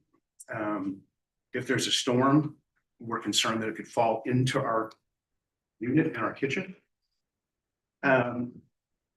So we definitely oppose the addition to this shed. And can I read a letter that might, we own the unit on the ground floor. Sean Campion and his wife Leah own the unit above us. And Sean wrote a letter today, or email today. I'd like to read if I could. Sure. Yeah, if we have it in the packet, that may not be necessary. It was. I don't think you got this letter because he sent it today. His wife did send a letter, and I think my wife did. I have one from Leah and Sean Campion. Is that addressed today? It doesn't have a date on it? That's the previous. What's that? They Previous submitted letter? a public comment packet previously. The one that was sent over today was after the deadline. It's not in. Gotcha. To whom it may concern, this letter is to express my concerns and objections to the shed located at 0 Rutledge, adjacent to my property at 1 Rutledge, Unit B. Building structure, passing current. There was a smaller version of the shed that was on the 0 Rutledge property in about 2021. Did the property owner file building permits for this structure at the time it was conceived and or erected? I don't know the answer to that. If not, we propose having the entire shed structure completely removed from the property, and the city and county ensure that the associated utility work is completed to standards due to the property now being a rental property. It's a rental property now. Mr. Baker doesn't live there. As the adjacent property owners, we were not granted any notice as to the shed's modification to the current oversized state. The city and the county were not notified nor granted the opportunity to enforce building standards and property line laws, thereby impacting 1 Rutledge Boulevard's gas meter and line access, power lines, meters, communication cabling, and long-term maintenance of our structure. Additionally, the property owner at 0 Rutledge added a front fence to the property sometime in 2023 without any notification, thereby further restricting our required access. We can't even get to our property without going all the way around to the front of his house, going in his gate and walking onto his property. And the fence that he built, although it might be on a property line at one point, it curves over into our property. There's just no access at all. Again, with no notification. Have any permits been filed at 0 Rutledge associated with the HVAC and water systems in the past couple of years? Does the owner of the shed have insurance coverage on this structure? I strongly doubt an insurance company would insure such a poorly constructed structure. Being the shed is attached to the existing structure at 0 Rutledge, is this an addition and not an outbuilding? Or is this a different set of rules and permits for architectural review? The existing shed is less than 6 inches from our building at 1 Rutledge. The exterior quality of the structure is of poor craftsmanship and not to any building standards. The beams holding the raised HVAC unit are already sagging and oriented improperly for structural integrity. If the shed structure would fail, portions of the structure and attached utility items, the HVAC unit, could penetrate through 1 Rutledge Boulevard via our kitchen window or a wall, putting both properties at risk and residents in jeopardy. The shed also restricts airflow around the adjacent property for drying in a high humidity environment, potentially leading to accelerated wood rot and mold. Based on the proximity and direction of the shed slope roof, One Rutledge, our building, receives a large portion of rainwater from Zero Rutledge's primary shed roof. The design and implementation has created an effective waterfall onto One Rutledge Boulevard, exterior walls, and to the groundwater table below our building. This single item has very high potential and probability to create exterior damage and the creation of ideal conditions for mold generation and growth. The impacted groundwater table below One Rutledge Boulevard could create short and long-term structural foundation issues impacting building value and associated maintenance. The shed blocks and restricts natural light from entering the lower unit, which is my unit, at One Rutledge, thereby impacting long-term financial value of the property and quality of life. In our opinion, the shed or the building should be completely removed within a compressed schedule and enforced by the city and county.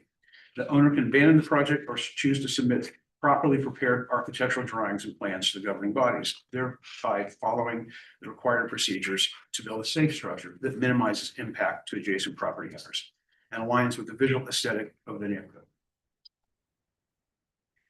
And that's it. Thank you, Mr. Hurd. I have a quick question for the city with regard to the permitting sequence, and if you could shed some light on 180 square foot. So that is well,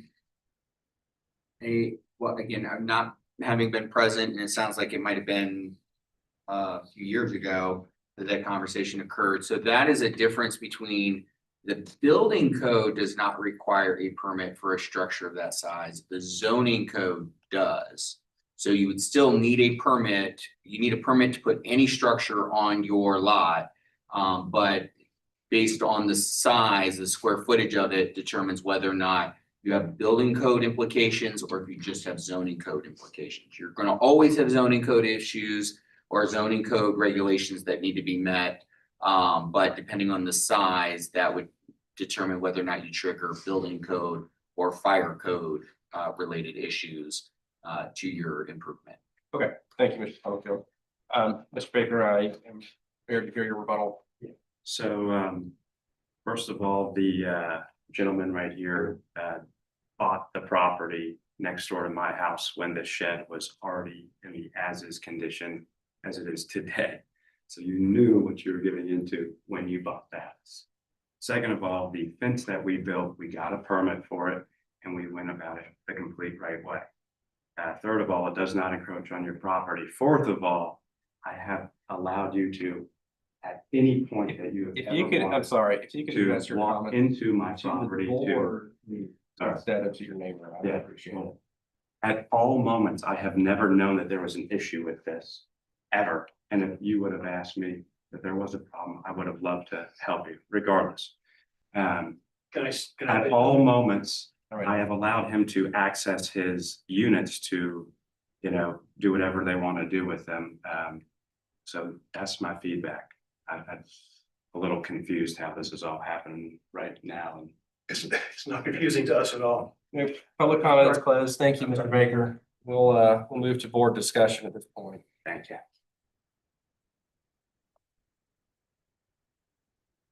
It is not often we see the after fact requests. I think I can see the city's justification for recommending denial in regards to not meeting the variance tests 3 and 4. But I would everybody else.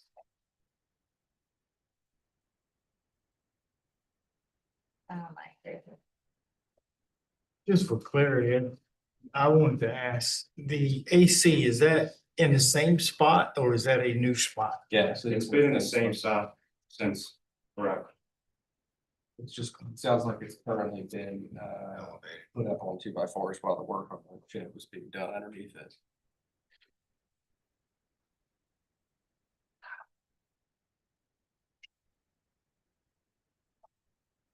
Any further comments?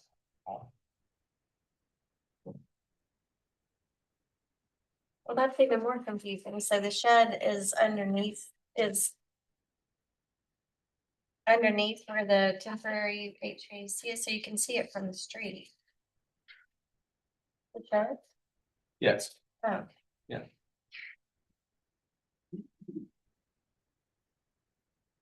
I would move for denial of the application. Okay, we have a motion for denial of the variance. Is there a second? I'll second. Seconded by Ms. Richards. Any further discussion? All those in favor, please say aye. Aye. Any opposed? Mr. Goodwin is opposed. The variance is denied by a vote of 4-1. Very much. And so unless that is appealed, once that is appealed, there will be, further, conversation about removing the improvements and adjusting the situation. You don't want me to demo the shed? Again, that would be a part of the discussion in remedying the situation, if this, decision is not accepted. Or they can make a new application within the request. Right. As long as it's not the same request in the next 6 months. That's right. It could be a new But request. we wouldn't wait 6 months for them to get, compliance. Correct. Thank you, Mr. Summerfield. All right, our next item is B646 Campbell Drive, Burns Downs, Council District 11. TMS number 421-02-00-014, zoned SR2. Request variance from section 54-301 to build a rear addition with a 16-foot rear setback, 25 feet required. Owners, applicants, Richard and Amy Prowse. Mr. Summerfield. Mr. Chairman, members of the board. So this is a property on Campbell Drive. This is a cul-de-sac in an SR2 neighborhood. You can see here, the neighborhood backs up onto. I believe this is St. Andrews. Cool. Cool site. I said school site the last time I had one of these and it was assisted living, so of course I messed it up. So as you can see, they're proposing to add an addition to the rear of this existing relatively small home. This will facilitate a new master bathroom, master bedroom, as well as a laundry room and some closet space. This is a rear addition versus attempting to go vertical. So again, kind of trying to maintain consistency with the neighborhood and not do a vertical addition, which they could easily do. It would be well within their zoning rights to do that or make that request. And so this is not asking for anything extensive. It is an attempt to make the house more livable with this additional bedroom space. The rear of the property faces towards the school's parking lot. So again, the impact to the rest of the neighborhood would be, or compromising the neighborhood would be non-existent. We don't believe. And again, the alternative would be that they build up, which again, I don't know is exactly consistent with the neighborhood of the community. So staff is recommending approval of this. Thank you, Mr. Summerfield. Citizen's recommendation is approval. There are no comments in the public comment. Is there? No. Anyone here in opposition to the variance at 46 Campbell Drive? If not, we'll hear from the owner or applicant if they have anything they wish to add. I don't think I have unless you have any questions. Any questions from the board? Thank you for being here again. Mr. Goodwin moves approval. Seconded for Mr. McKay. All those in favor, please say aye. Aye. Any opposed? None are opposed. The variance is granted by a vote of 5-0. Thank you very much. Thank you all for your service. A tough job. Here a while. I'm his dad. I came for backup. 5 years ago, I retired from a 33-year career with the town of Mount Pleasant, doing what these guys do. Well, you had trouble. Thank you. Thank you for sticking with us. This is a long one. Next item on the agenda is B7 3313 Middlebury Lane, Village Green. Council District 10, TMS number 359-15-00-285, zoned PUD. Request variance from the Village Green Plan Development Ordinance to allow a 5-foot rear setback for an existing detached shed, 10 feet required. Owner applicant Henry D. Smith. Mr. Summerfield. Mr. Chairman, just so that we make sure our record is clear, this is a PUD zoning, not MU2 workforce housing, as we have on this print on our slide. So as you mentioned, this is a PUD, and this is a PUD where the proposed, not proposed, this is an after the fact shed. I want to say this was an inheritance situation. No, this is what the land use. That's what it is. Okay. So as you can see kind of here on the zoning map, it's a little easier to tell versus the aerial. There is an easement that a separate property, as well as an easement that runs behind this property, as well as I think it's a road, again, difficult to tell here, that run back here. And so the owner has been working through the process to get this shed addressed. They have submitted for and received their encroachment for encroaching into the easement. That has been approved. Because of the existing trees, it does make it more difficult to put the shed within the other parts of the yard. This is a PUD that does not address this type of thing, so it defaults back to the regular zoning code. Again, this is a situation where unlike the previous shed that was done, this one has very limited potential for impact on anyone else. They have gone through the steps to get the encroachment agreement for it. They will have to get the necessary any necessary permits that were not previously pulled, and complete that process. Pay double permit fees for having done the put the shed in place without the permits originally. All that said, staff is recommending approval of the request. Thank you, Mr. Summerfield. I saw 6 letters of support. Six letters of support. Yes. Is there anyone here in opposition to 3313? If not, we'll hear from the owner applicant. Mr. Smith? Yes. Come on forward, please. Thank you for your time. Yeah. Yeah. Well, I just kind of got myself in a pickle up. I used to have a shed back there, but it was like a shed that you bought from like Lowe's. And it kind of just got ready to go. So took it out about a year ago. I built a pad thinking I could just build a shed. And then after I started, about 75% done. I get a knock on the door, say you need a permit. Okay, no problem. Go down. Then that's where the pickle began. Gonna find out there's a PUD, which I had no idea what that was.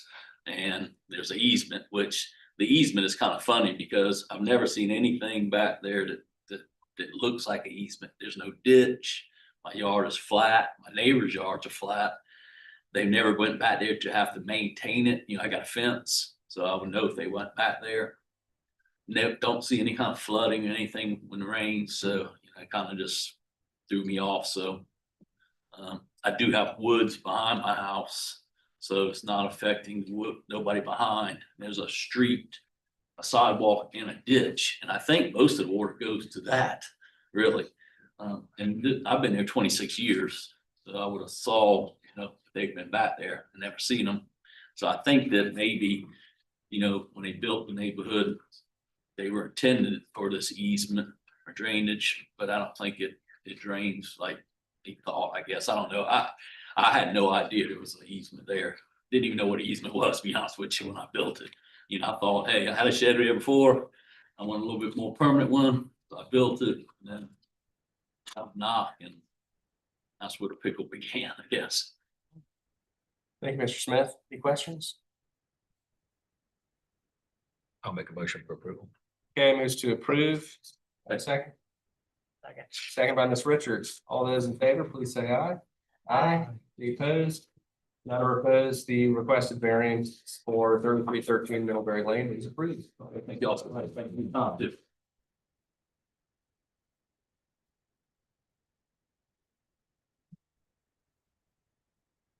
Item B8, 18 Trumbo Street has been deferred.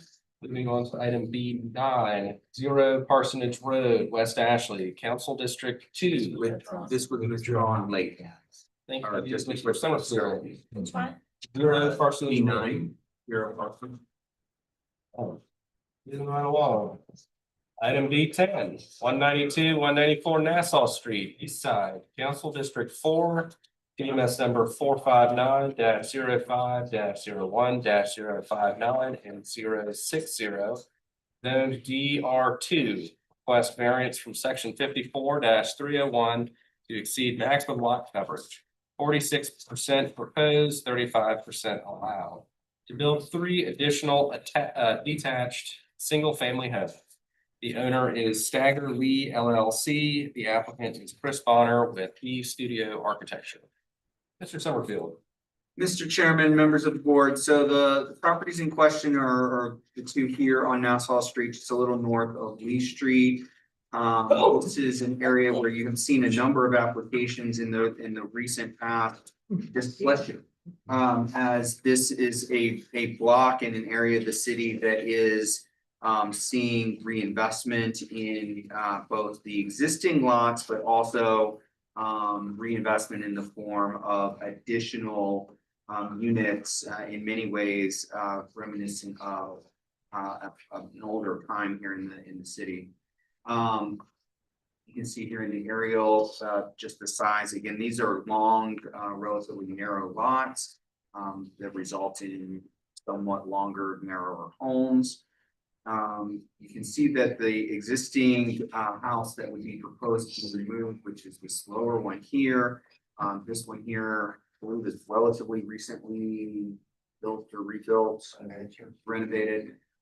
So this one is actually, so the house that they're proposing to eliminate is actually somewhat abnormal for the area in that it is set back rather far and has parking in front of the house.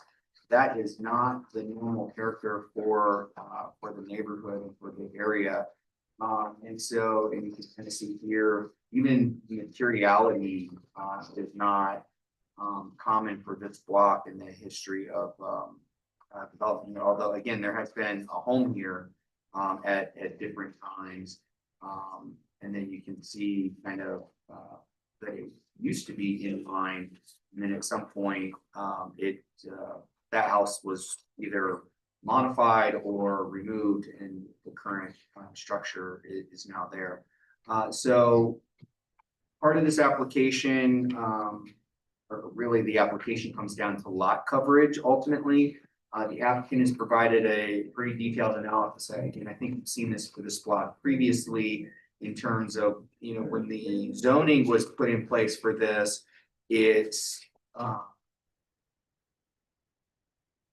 put this 35% lot coverage on there. That 35% lot coverage is really not typical for the area. And is not a standard and kind of comes in kind of late, if you would, in terms of, I mean, you can argue why it was such a low lot coverage in an area that has historically had a lot higher lot coverage. So under the proposal, they would be adding, they would be eliminating the existing building that's on what is being lot 2 presently. They would be combining both lots, and then they would be constructing 3 new buildings, 3 new dwelling units on the lot. They would be parking in the rear, as we would hope, the driveway that would separate the existing structure on lot 1, and then the proposed 2 new structures. Further, they're putting the parking in the rear, which is where in this area that kind of parking should be. And they are moving placing the new buildings that would be proposed for lot 2 much closer to the street and to the sidewalk, again, more in keeping with the context of the neighborhood and the historic fabric of the block. Here you can kind of see this in relationship to other development within the block. And again, this is under 50%, which is more the norm for our lot coverage. It's more the norm for actually 50% is still kind of under the lot coverage for this block, as you kind of see on that analysis. And so while it is an increase in the lot coverage over the 35%, this is an area of the city where we have generally supported additional residential development, either additions or additional units even, where that lot coverage has been above the 35%, but is still a reasonable lot coverage, which less than 50%, which is our normal, it seems a reasonable balance. So staff is recommending approval of this variance for lot coverage. Okay, thank you, Mr. Summerfield. City's recommendation is approval. I didn't see any comments. We had not received any public comment for this item. Is there anyone here in opposition to 192, 194 Nassau Street? Just show of hands. Not, we'll go ahead and hear from the applicant. They're here to speak on behalf of the project.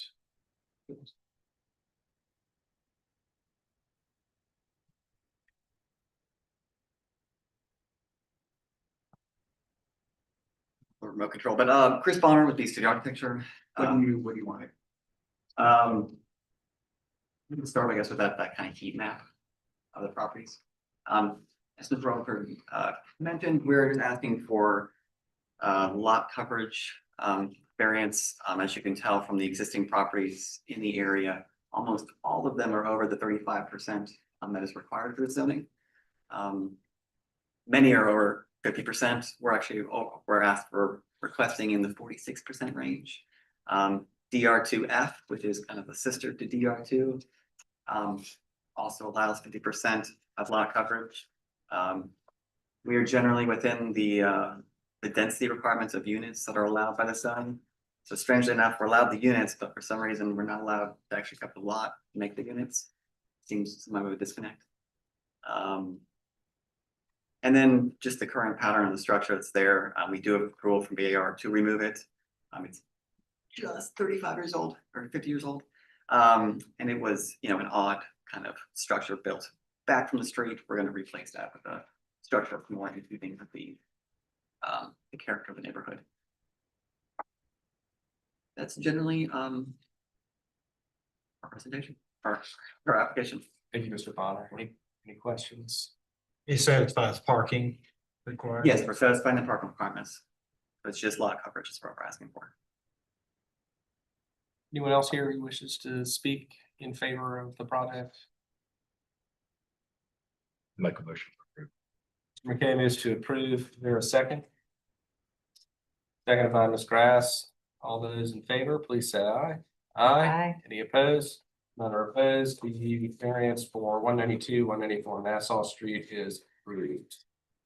Thank you very much. Item B11 has been withdrawn. That's 82.5, 84, and 86 Cannon Street. Our final item of the evening is the 7 John Street Garden District, Council District 4, TMS number 459. 13-01-112, then DR1F. Class variance from section 54-824 and section 54-301 to create a new lot with a frontage of 30 feet, 40 feet are required, and lot area of 2,800 square feet, 4,000 square feet are required. The owner is Second Presbyterian Church. The applicant is Lewis Moore, Forsberg Engineering and Surveying. Mr. Summerfield. Mr. Chairman, members of the board, so you can see the larger property that's been previously aggregated here. Has this odd man out here up to John Street, and this is the area in question, and then you have the the larger area here. Presently, this is used as parking for, I believe it's parking just for the church. I don't think it's commercial parking. Yeah. And so the request would be to basically reestablish a lot here where you have the, if you were to call this a flag lot, the flag pole, I guess. So you can kind of see here on the site plan or the plating where they would be requesting to establish these new lot lines. They are similar, but not exactly the same as the neighboring single family home that's on the neighboring property. That would leave the remainder of this lot in its otherwise present condition. And so this request as submitted would be to create a new lot with a frontage that is reduced because they can't achieve a 40-foot lot frontage here. And so they would be requesting a 30-foot lot frontage. And then a lot area that is at the 2/3 of what the zoning would otherwise require to again try to reestablish. I don't think it's the exact same lot. I think we looked at it. I wasn't sure if it was the exact same kind of boundaries as the lot that existed there previously. But they essentially carve out a lot to recreate a space that could potentially, I assume, although I don't think it was part of the application packet, a new future residence. Again, this is to reestablish a historic condition. So the 30-foot frontage seems reasonable, again, given the neighboring frontage. The lot area, again, is relatively consistent with the neighboring lot, although not exactly the same. So again, for those two items, staff is recommending approval. However, it is important to note that to establish any building on this site, you still will need a special exception to be approved by this board under the present code for construction on a lot of insufficient size. So we would request that there be an if approved condition that development on this lot will require special exception approval from BZA to allow construction on a lot of insufficient size. Mr. Somerville, I have a quick question about that. Would that not already, I guess the assumption is that perhaps the zoning code may change at some point in the future when they would develop it and it may be permitted without a special exception? Okay. Particularly in a case where you have the board has already approved variance for to allow a smaller lot size within the zoning district, by essence creating a lot of insufficient size. So it's already been to the board, and a special exception is a lower threshold than a variance. Yes, ideally we would be eliminating the scenario that we're in right now in the future, and so it would not require board action. Okay. That helps. Thank you. So the city's recommendation is for approval with the condition as stated. I'm not going to read it right now, but is there anyone here in opposition to the variance for 7 John Street? See a large crowd, so that's thank you all for sticking with us. Oh, great. Okay, if the owner applicant. Wait, are you all opposed? Yes. Oh, I'm sorry, I misheard. Okay, I was. Yeah, I know they weren't. They were trying to figure out who's going to be their spokesperson. I think. Just show of hands if you are opposed to this, just real quick. Okay. Let's hear from the owner and applicant first, and then we'll hear from opposition. Thank you, Mr. Summerfield, for catching that. I was not paying attention. No worries. Hello. Could you state your name for the record? My name is Cress Darwin. I'm the pastor of Second Presbyterian Church, and we are the ones that are petitioning that we might have something to build. As you see, we're very much aware of the difference in terms of the size of the lot and so on. We had spoken with the neighborhood association before with Mr. Adam Willie, who seemed to be in favor that perhaps there would be a return of a single family house that would be in line with the historic nature of John Street right there. This is something that in terms of assets of the church, something that we've thought long and hard about, because we have needs. We have needs, we have a big campus there and a lot to maintain. So this is something that we'd look forward to. I do know that over the last few years, we've worked very closely with the neighborhood association in terms of the renovation of Rag Square and the park there. Things aren't always easy, but they always come out, you know, in a way that's suitable for everyone. And I've met with the people here and I've let them know that, yes, we are aware of their concerns. We have a lot of parking there as well. John Street doesn't have all the parking that I think people would like, but I don't know anywhere downtown that does. But we would work with them, you know, in special needs and so on to make sure that everyone is able to achieve what they want in terms of where they live. Does that make sense?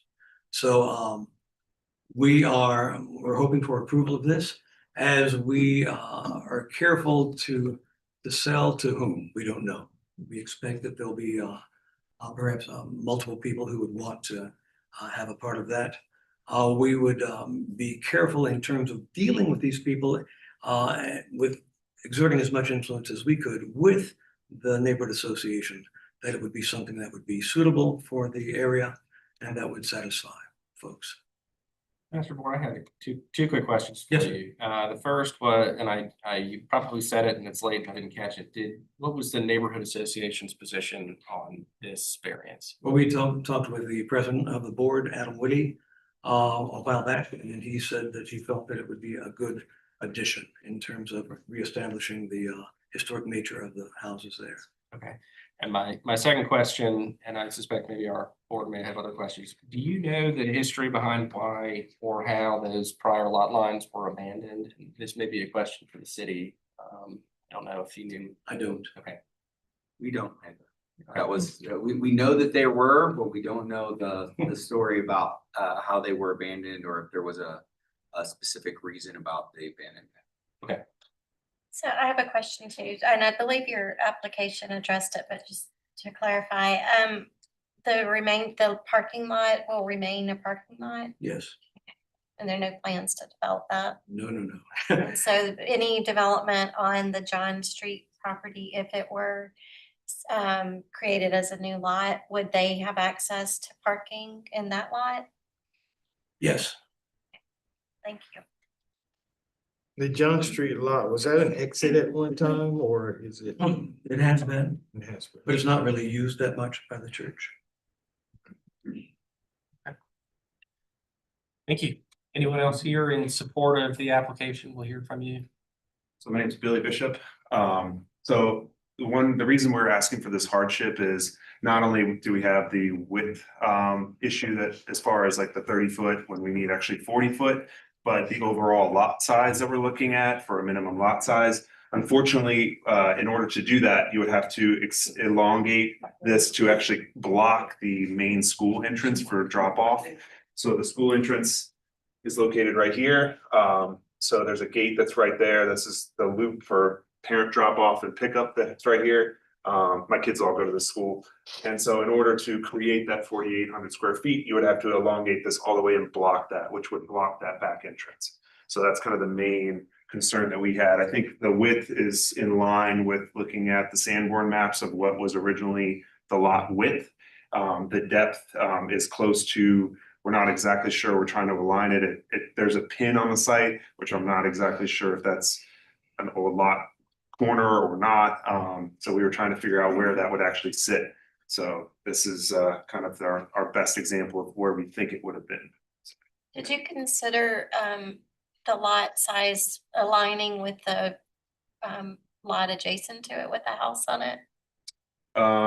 So Extending all the way to that? losing one more parking space. Yeah, I mean, certainly that's something we could study. We were just trying to be conservative as far as the needs of what the current church is and not putting more people onto the street and using what we have there as well as fitting the needs for the future of the church and the developments that they need. Thank you. Thank you, Mr. Bishop. Anyone else here in support of the application? Not in support, we'll hear from opposition. Yep, y'all come on up and name and address for the record and Hello, my name is Sue Flaster. I live at 42 Chapel Street, and I'm actually the vice president of the Garden District Neighborhood Association. My apologies, since I seem to be getting up regularly in this meeting and saying the same thing, which is that the zoning requirements for building a house or anything else on lots, those zoning requirements are available to the public. And yet here we are again, as at 4 Henrietta Street, again, looking at a planned project which is too large for the available mandated space, as well as creating a need for additional parking while displacing the parking areas which are now being used. I know that Mr. Darwin has spoken with Fred Willis and Adam Whitty, but we have not yet had this matter before the Neighborhood Association. I have just invited Mr. Darwin to come to our next meeting on May 18th so that the entire Neighborhood Association can discuss this issue with him. And while the notion of a house in what is now a really not very attractive parking lot is a positive notion for us, we are concerned about the size of this project and about the parking issues involved for both residents and for the business owner on the corner of John and Elizabeth. Thank you. Thank you, Ms. Foster.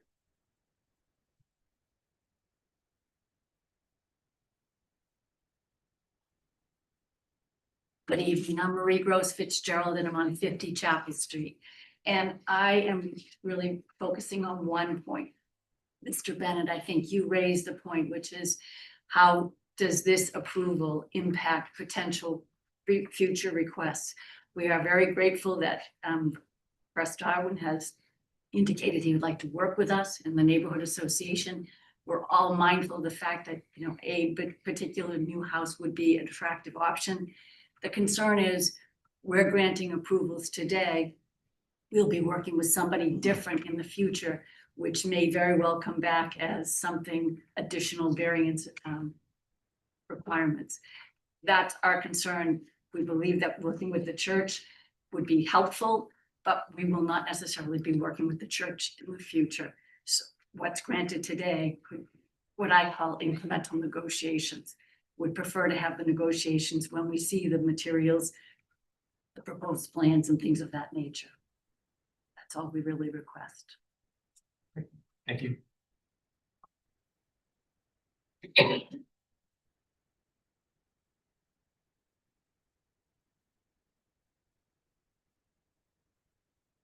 Hey, I'm Peggy Sariski. I own 31 Elizabeth, which is the corner, the flower shop there. We have been using this driveway for over 20 years to come. My tenants use it as a access, and we were asked to go into my parking lot with the back parking lot behind my building. So that'll be gone. So I would have to, he just introduced himself, the pastor. Anyway, he said he would help us with that parking, but just want to make sure that would happen. If not, I do have a wall there that would have to be removed, and then I would have to see if I could get off-street easement to make a parking lot out of the backyard instead of using that driveway. Previously, the daycare came in there and went around, and they did that for many years, and then they changed it to the other way now. So I guess that's just my biggest concern is there room for this? And I understand, you know, it's their property, just like mine is mine. But as far as the easement for my tenants, and some of them that lived upstairs, you know, 7 years, and then one, I just got a new one. But I just didn't know whether that was something that I could argue, or now he's offered to help me with the parking. So is that something? That's why I'm here. Okay, I really don't know. I'm not completely against them putting a home there, or so long as it is what the neighborhood association approves as well, you know. I mean, I've had that building and put heart and soul into it for a long time, so. Just want to make sure that are just due with the parking situation, because the neighborhood is getting really crazy with traffic. Thank you for your comments, Ms. Martin. Hey, good evening. My name is Glenn Gardner. I own number 2 John, 4 John, and 33 Elizabeth on the corner across the street. I am here because I want to get to a point where I can support the church in their effort to have a buildable lot here. I've read the Sanborns. I look at the vacant driveway every day. It is a bit of a missing tooth in the streetscape. It would be a good thing to have a residential dwelling of appropriate scale there. My concern at the moment is that I'm just guarded over the fact that we don't have enough information in front of us. We're asking today to approve a variance which would undoubtedly lead to multiple additional variances. When you think about the fact that it's a 30-foot wide lot, the timber frame wood clad home to the west is 0 lot line and 2.5 stories of wood construction. So you would have fire setback from that building. You would then have a setback on the east side and setback on the rear. And then what we haven't talked about is that there's a 24-inch grand oak right in the middle of this lot. So I am simply here to bring all of this to the point of asking for additional information so that we can hopefully support the application as a fully fleshed out application that we can understand how a building would and could fit on the lot, as opposed to coming and approving something that drags us all in here for 2 years fighting with the church. Because I don't want to do that. I want to be able to support it. And at the moment, we need more information to do that. Thank you. Thank you, Mr. Gardner. I'm Brian Morey. I live at 4.5 John Street. I'm basically directly across from the property. I'd like to echo a lot of what I've heard before. I am concerned that parking will become an additional problem. Several people, including myself, I do not have off-street parking. I bought my house that way, but with this house there, as long as it's single family, maybe that will add 2 additional cars on the street. If it's multifamily, and I think it's zoned strictly to be single family, I want to get that confirmed. If it were multifamily, that could put maybe 4 more cars on the street. Because I don't think they would have an ability to add parking with such a small lot. I'm also concerned about the additional variances that will come forward. If this passes tonight, I'm sure there will be additional requests. I think even what was written up here earlier expressed that there will be additional variances that will be needed to get the right property on that location. We've had a good talk with Reverend Kress here, so we've got some assurances about parking, but those are my concerns. I appreciate the time. Thank you so much. Any other comments in opposition? Allow the applicant to rebut. So I'm just going to kind of address 2 of the comments. The first with the access to the flower shop back parking. I mean, there's no established easement that's cutting through there. So certainly she's had access from the church in the past, but that's not been a grandfathered thing. So while it's unfortunate that she won't have access there anymore, that shouldn't be the driving factor in this decision to be a developable lot. In regarding to the parking concerns, certainly there are parking requirements on every buildable lot. So 1.5 parking spaces for a single family dwelling would be required on this piece of property. 2 spaces. Sorry, 2 in the zone. 2 spaces. So 2 spaces would be required. And then, and as far as it being a buildable lot, I mean, the square footage of 2,800 square feet is allowed in other zoning areas as far as the lot size. Now, certainly it's not allowed in this particular area, but it's not a beyond small lot that wouldn't be buildable in the future. So certainly since this is something that they're looking at selling off, they're not designing the building that will go there. And, you know, this will still have to go through BAR. This will still have to come through zoning to make sure that it meets everything that is required. So it's not preventing something in the future, or grandfathering them into a hindrance in the future. Thank you. Thank you, Mr. Bishop. I just want to say that it's important. Relationships are important, you know, and we all would like as much information as possible previous to some decision being made. What I can say is that, you know, we value the neighborhood, we value the individuals that are here. We've worked together on other properties and other issues, like with the park. So we have a history of being able to work with each other to something that's amenable to everyone. And that's my word, that we would work together. We don't want a bunch of unhappy people walking around the church, you know, or in the neighborhood, because we all have plenty of things to do together. We have picnics, we have other things. And so that's my intention, that we would work together for something that would be an enhancement to the neighborhood and that would help us all. Thank you. And I apologize. Is it Pastor Kress? Is that Darwin? Darwin. I apologize. I've been called other Well, I apologize. I answered called to the wrong name. Okay, I have a question. Yeah. Billy or Chris. Yeah. What's your timing around packaging in this? Is this lot going to be for sale? Is that the idea?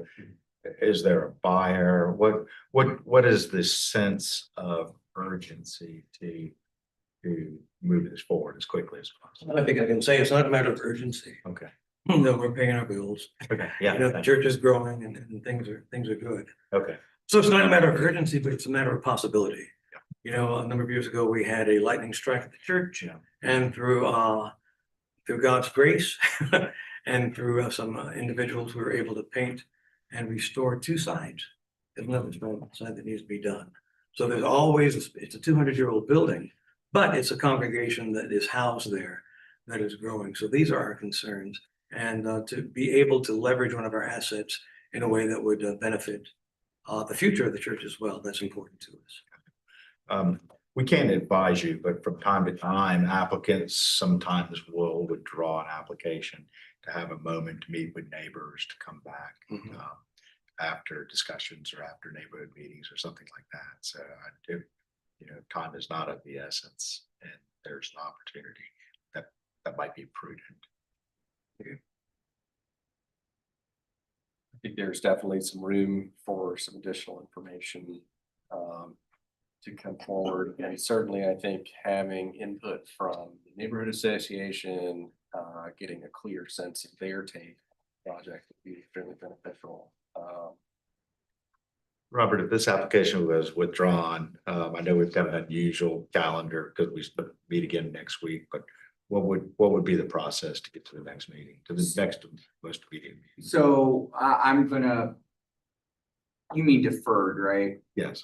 So if this item were deferred, it would not be able to meet next meeting because that meeting's already done, or all the prep work for it to be done. So then that would put this, the next available agenda would be the first meeting we're in April, so May, so that would be May 5th.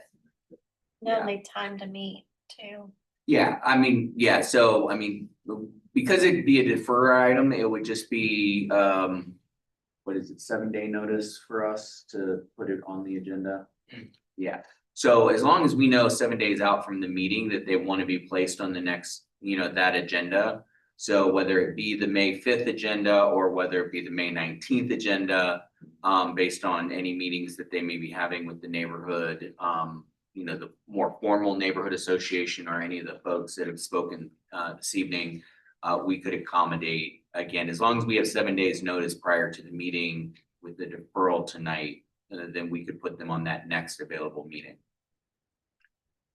Okay. I mean, my only concern is just that we're not gonna have what's gonna go there is the problem. Like, you know, so like as far as assurances, things like that, this is a lot to be sold. So it's gonna be hard for us to guarantee what's gonna happen there. Right now, we're looking at the restrictions we have and the restrictions we're working with, the variances to ask for an undue hardship, which was what we're showing. We're not trying to restrict future use and restrict the school as well. So I'm not sure how, I mean, certainly I would be happy to talk with them, you know, I mean, this would be for the benefit of everyone, but I'm just not sure how that would work in this first step. Mr. Bishop, if I may, provide a couple thoughts. I think there's an opportunity to continue that dialogue with the neighborhood association. They raised a handful of questions, some of which I think are relevant, some maybe not. But I think it would give you an opportunity to have those conversations with them. Okay. If the board feels that a deferral is appropriate, I think it may be in your best interest to take advantage of it. Yeah, Mr. Chairman, if I might, well, they don't need to necessarily, because this is a request that's related to, so, and this is the other distinction between the lot of insufficient size and the variances. So this is a variance related to subdividing the lot, which means they don't have the same level of responsibility in terms of images versus they were to have come forward with a special exception for the lot of insufficient size. They would have had to demonstrate the floor plans and elevations and what have you. What I might suggest, though, based on what I've heard and what I've heard with some of the comments or concerns, some of the members of the board, is at the very least, it may be appropriate to put the building envelope based on the existing zoning development standards, so that people can see kind of the setbacks in. Yeah, put the setbacks in, put the tree zone, whatever those things that are knowns that are going to be factors that the next owner will have to live with or would have to modify. But that may help assuage the concern about the buildability without variances and things like that. So question then, if that's the case, certainly that's a good idea. Can you vote on a multiple stage? So like this is subdividing. If we lay out the setbacks, let's say, because there's a precedence for 0 lot line on the front. You know, we may request something like that. If we came by and said, we would like to subdivide this into a parcel, as well as these exceptions for setbacks to make it a lot.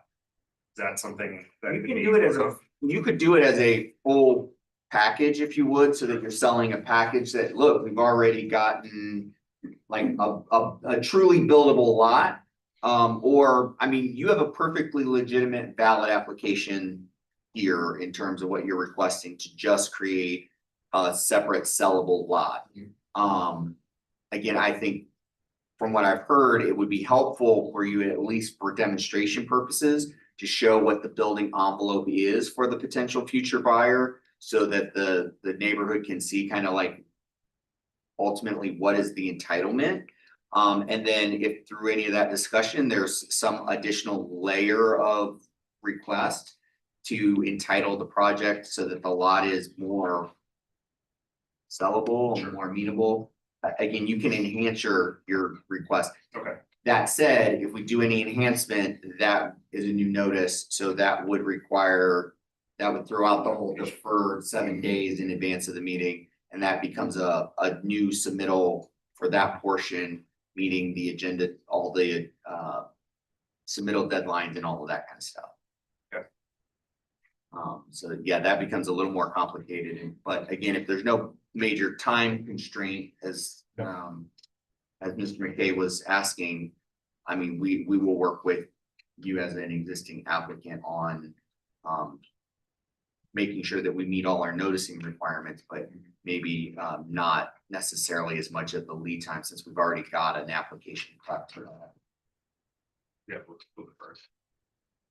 We'll need a motion from the board. One other thing I'd like to add too, dealing with places of worship downtown, a lot of them are having financial, not to say that y'all are, but having financial crunches. And so a lot of them are trying to figure out ways to bridge that gap. And having a commodity like a piece of land, I can see why that's the number one thing that you say in trying to keep everything, because some of these parcels, because they're zoned properly, some of the churches are being gone and being used as something else, and something else is brought into the neighborhood. So I think the whole story has to be told as to, we're dealing with today, but we want to look out 50 years from now and see what this community is going to look like. We still would like to have a place of worship. So part of that, stirring that conversation might need to lead down that road as to the long range thought process, excuse me. No, that's great. Thank you for that, Mr. Goodwin. I'll make a motion to defer the application. Okay, Ms. Grass makes a motion to defer. Do I have a second? Seconded by Ms. Richards. All those in favor of deferral, please say aye. Aye. Any opposed? None are opposed. The requested variance is deferred. Thank you all very much. I appreciate you hanging with us. Online.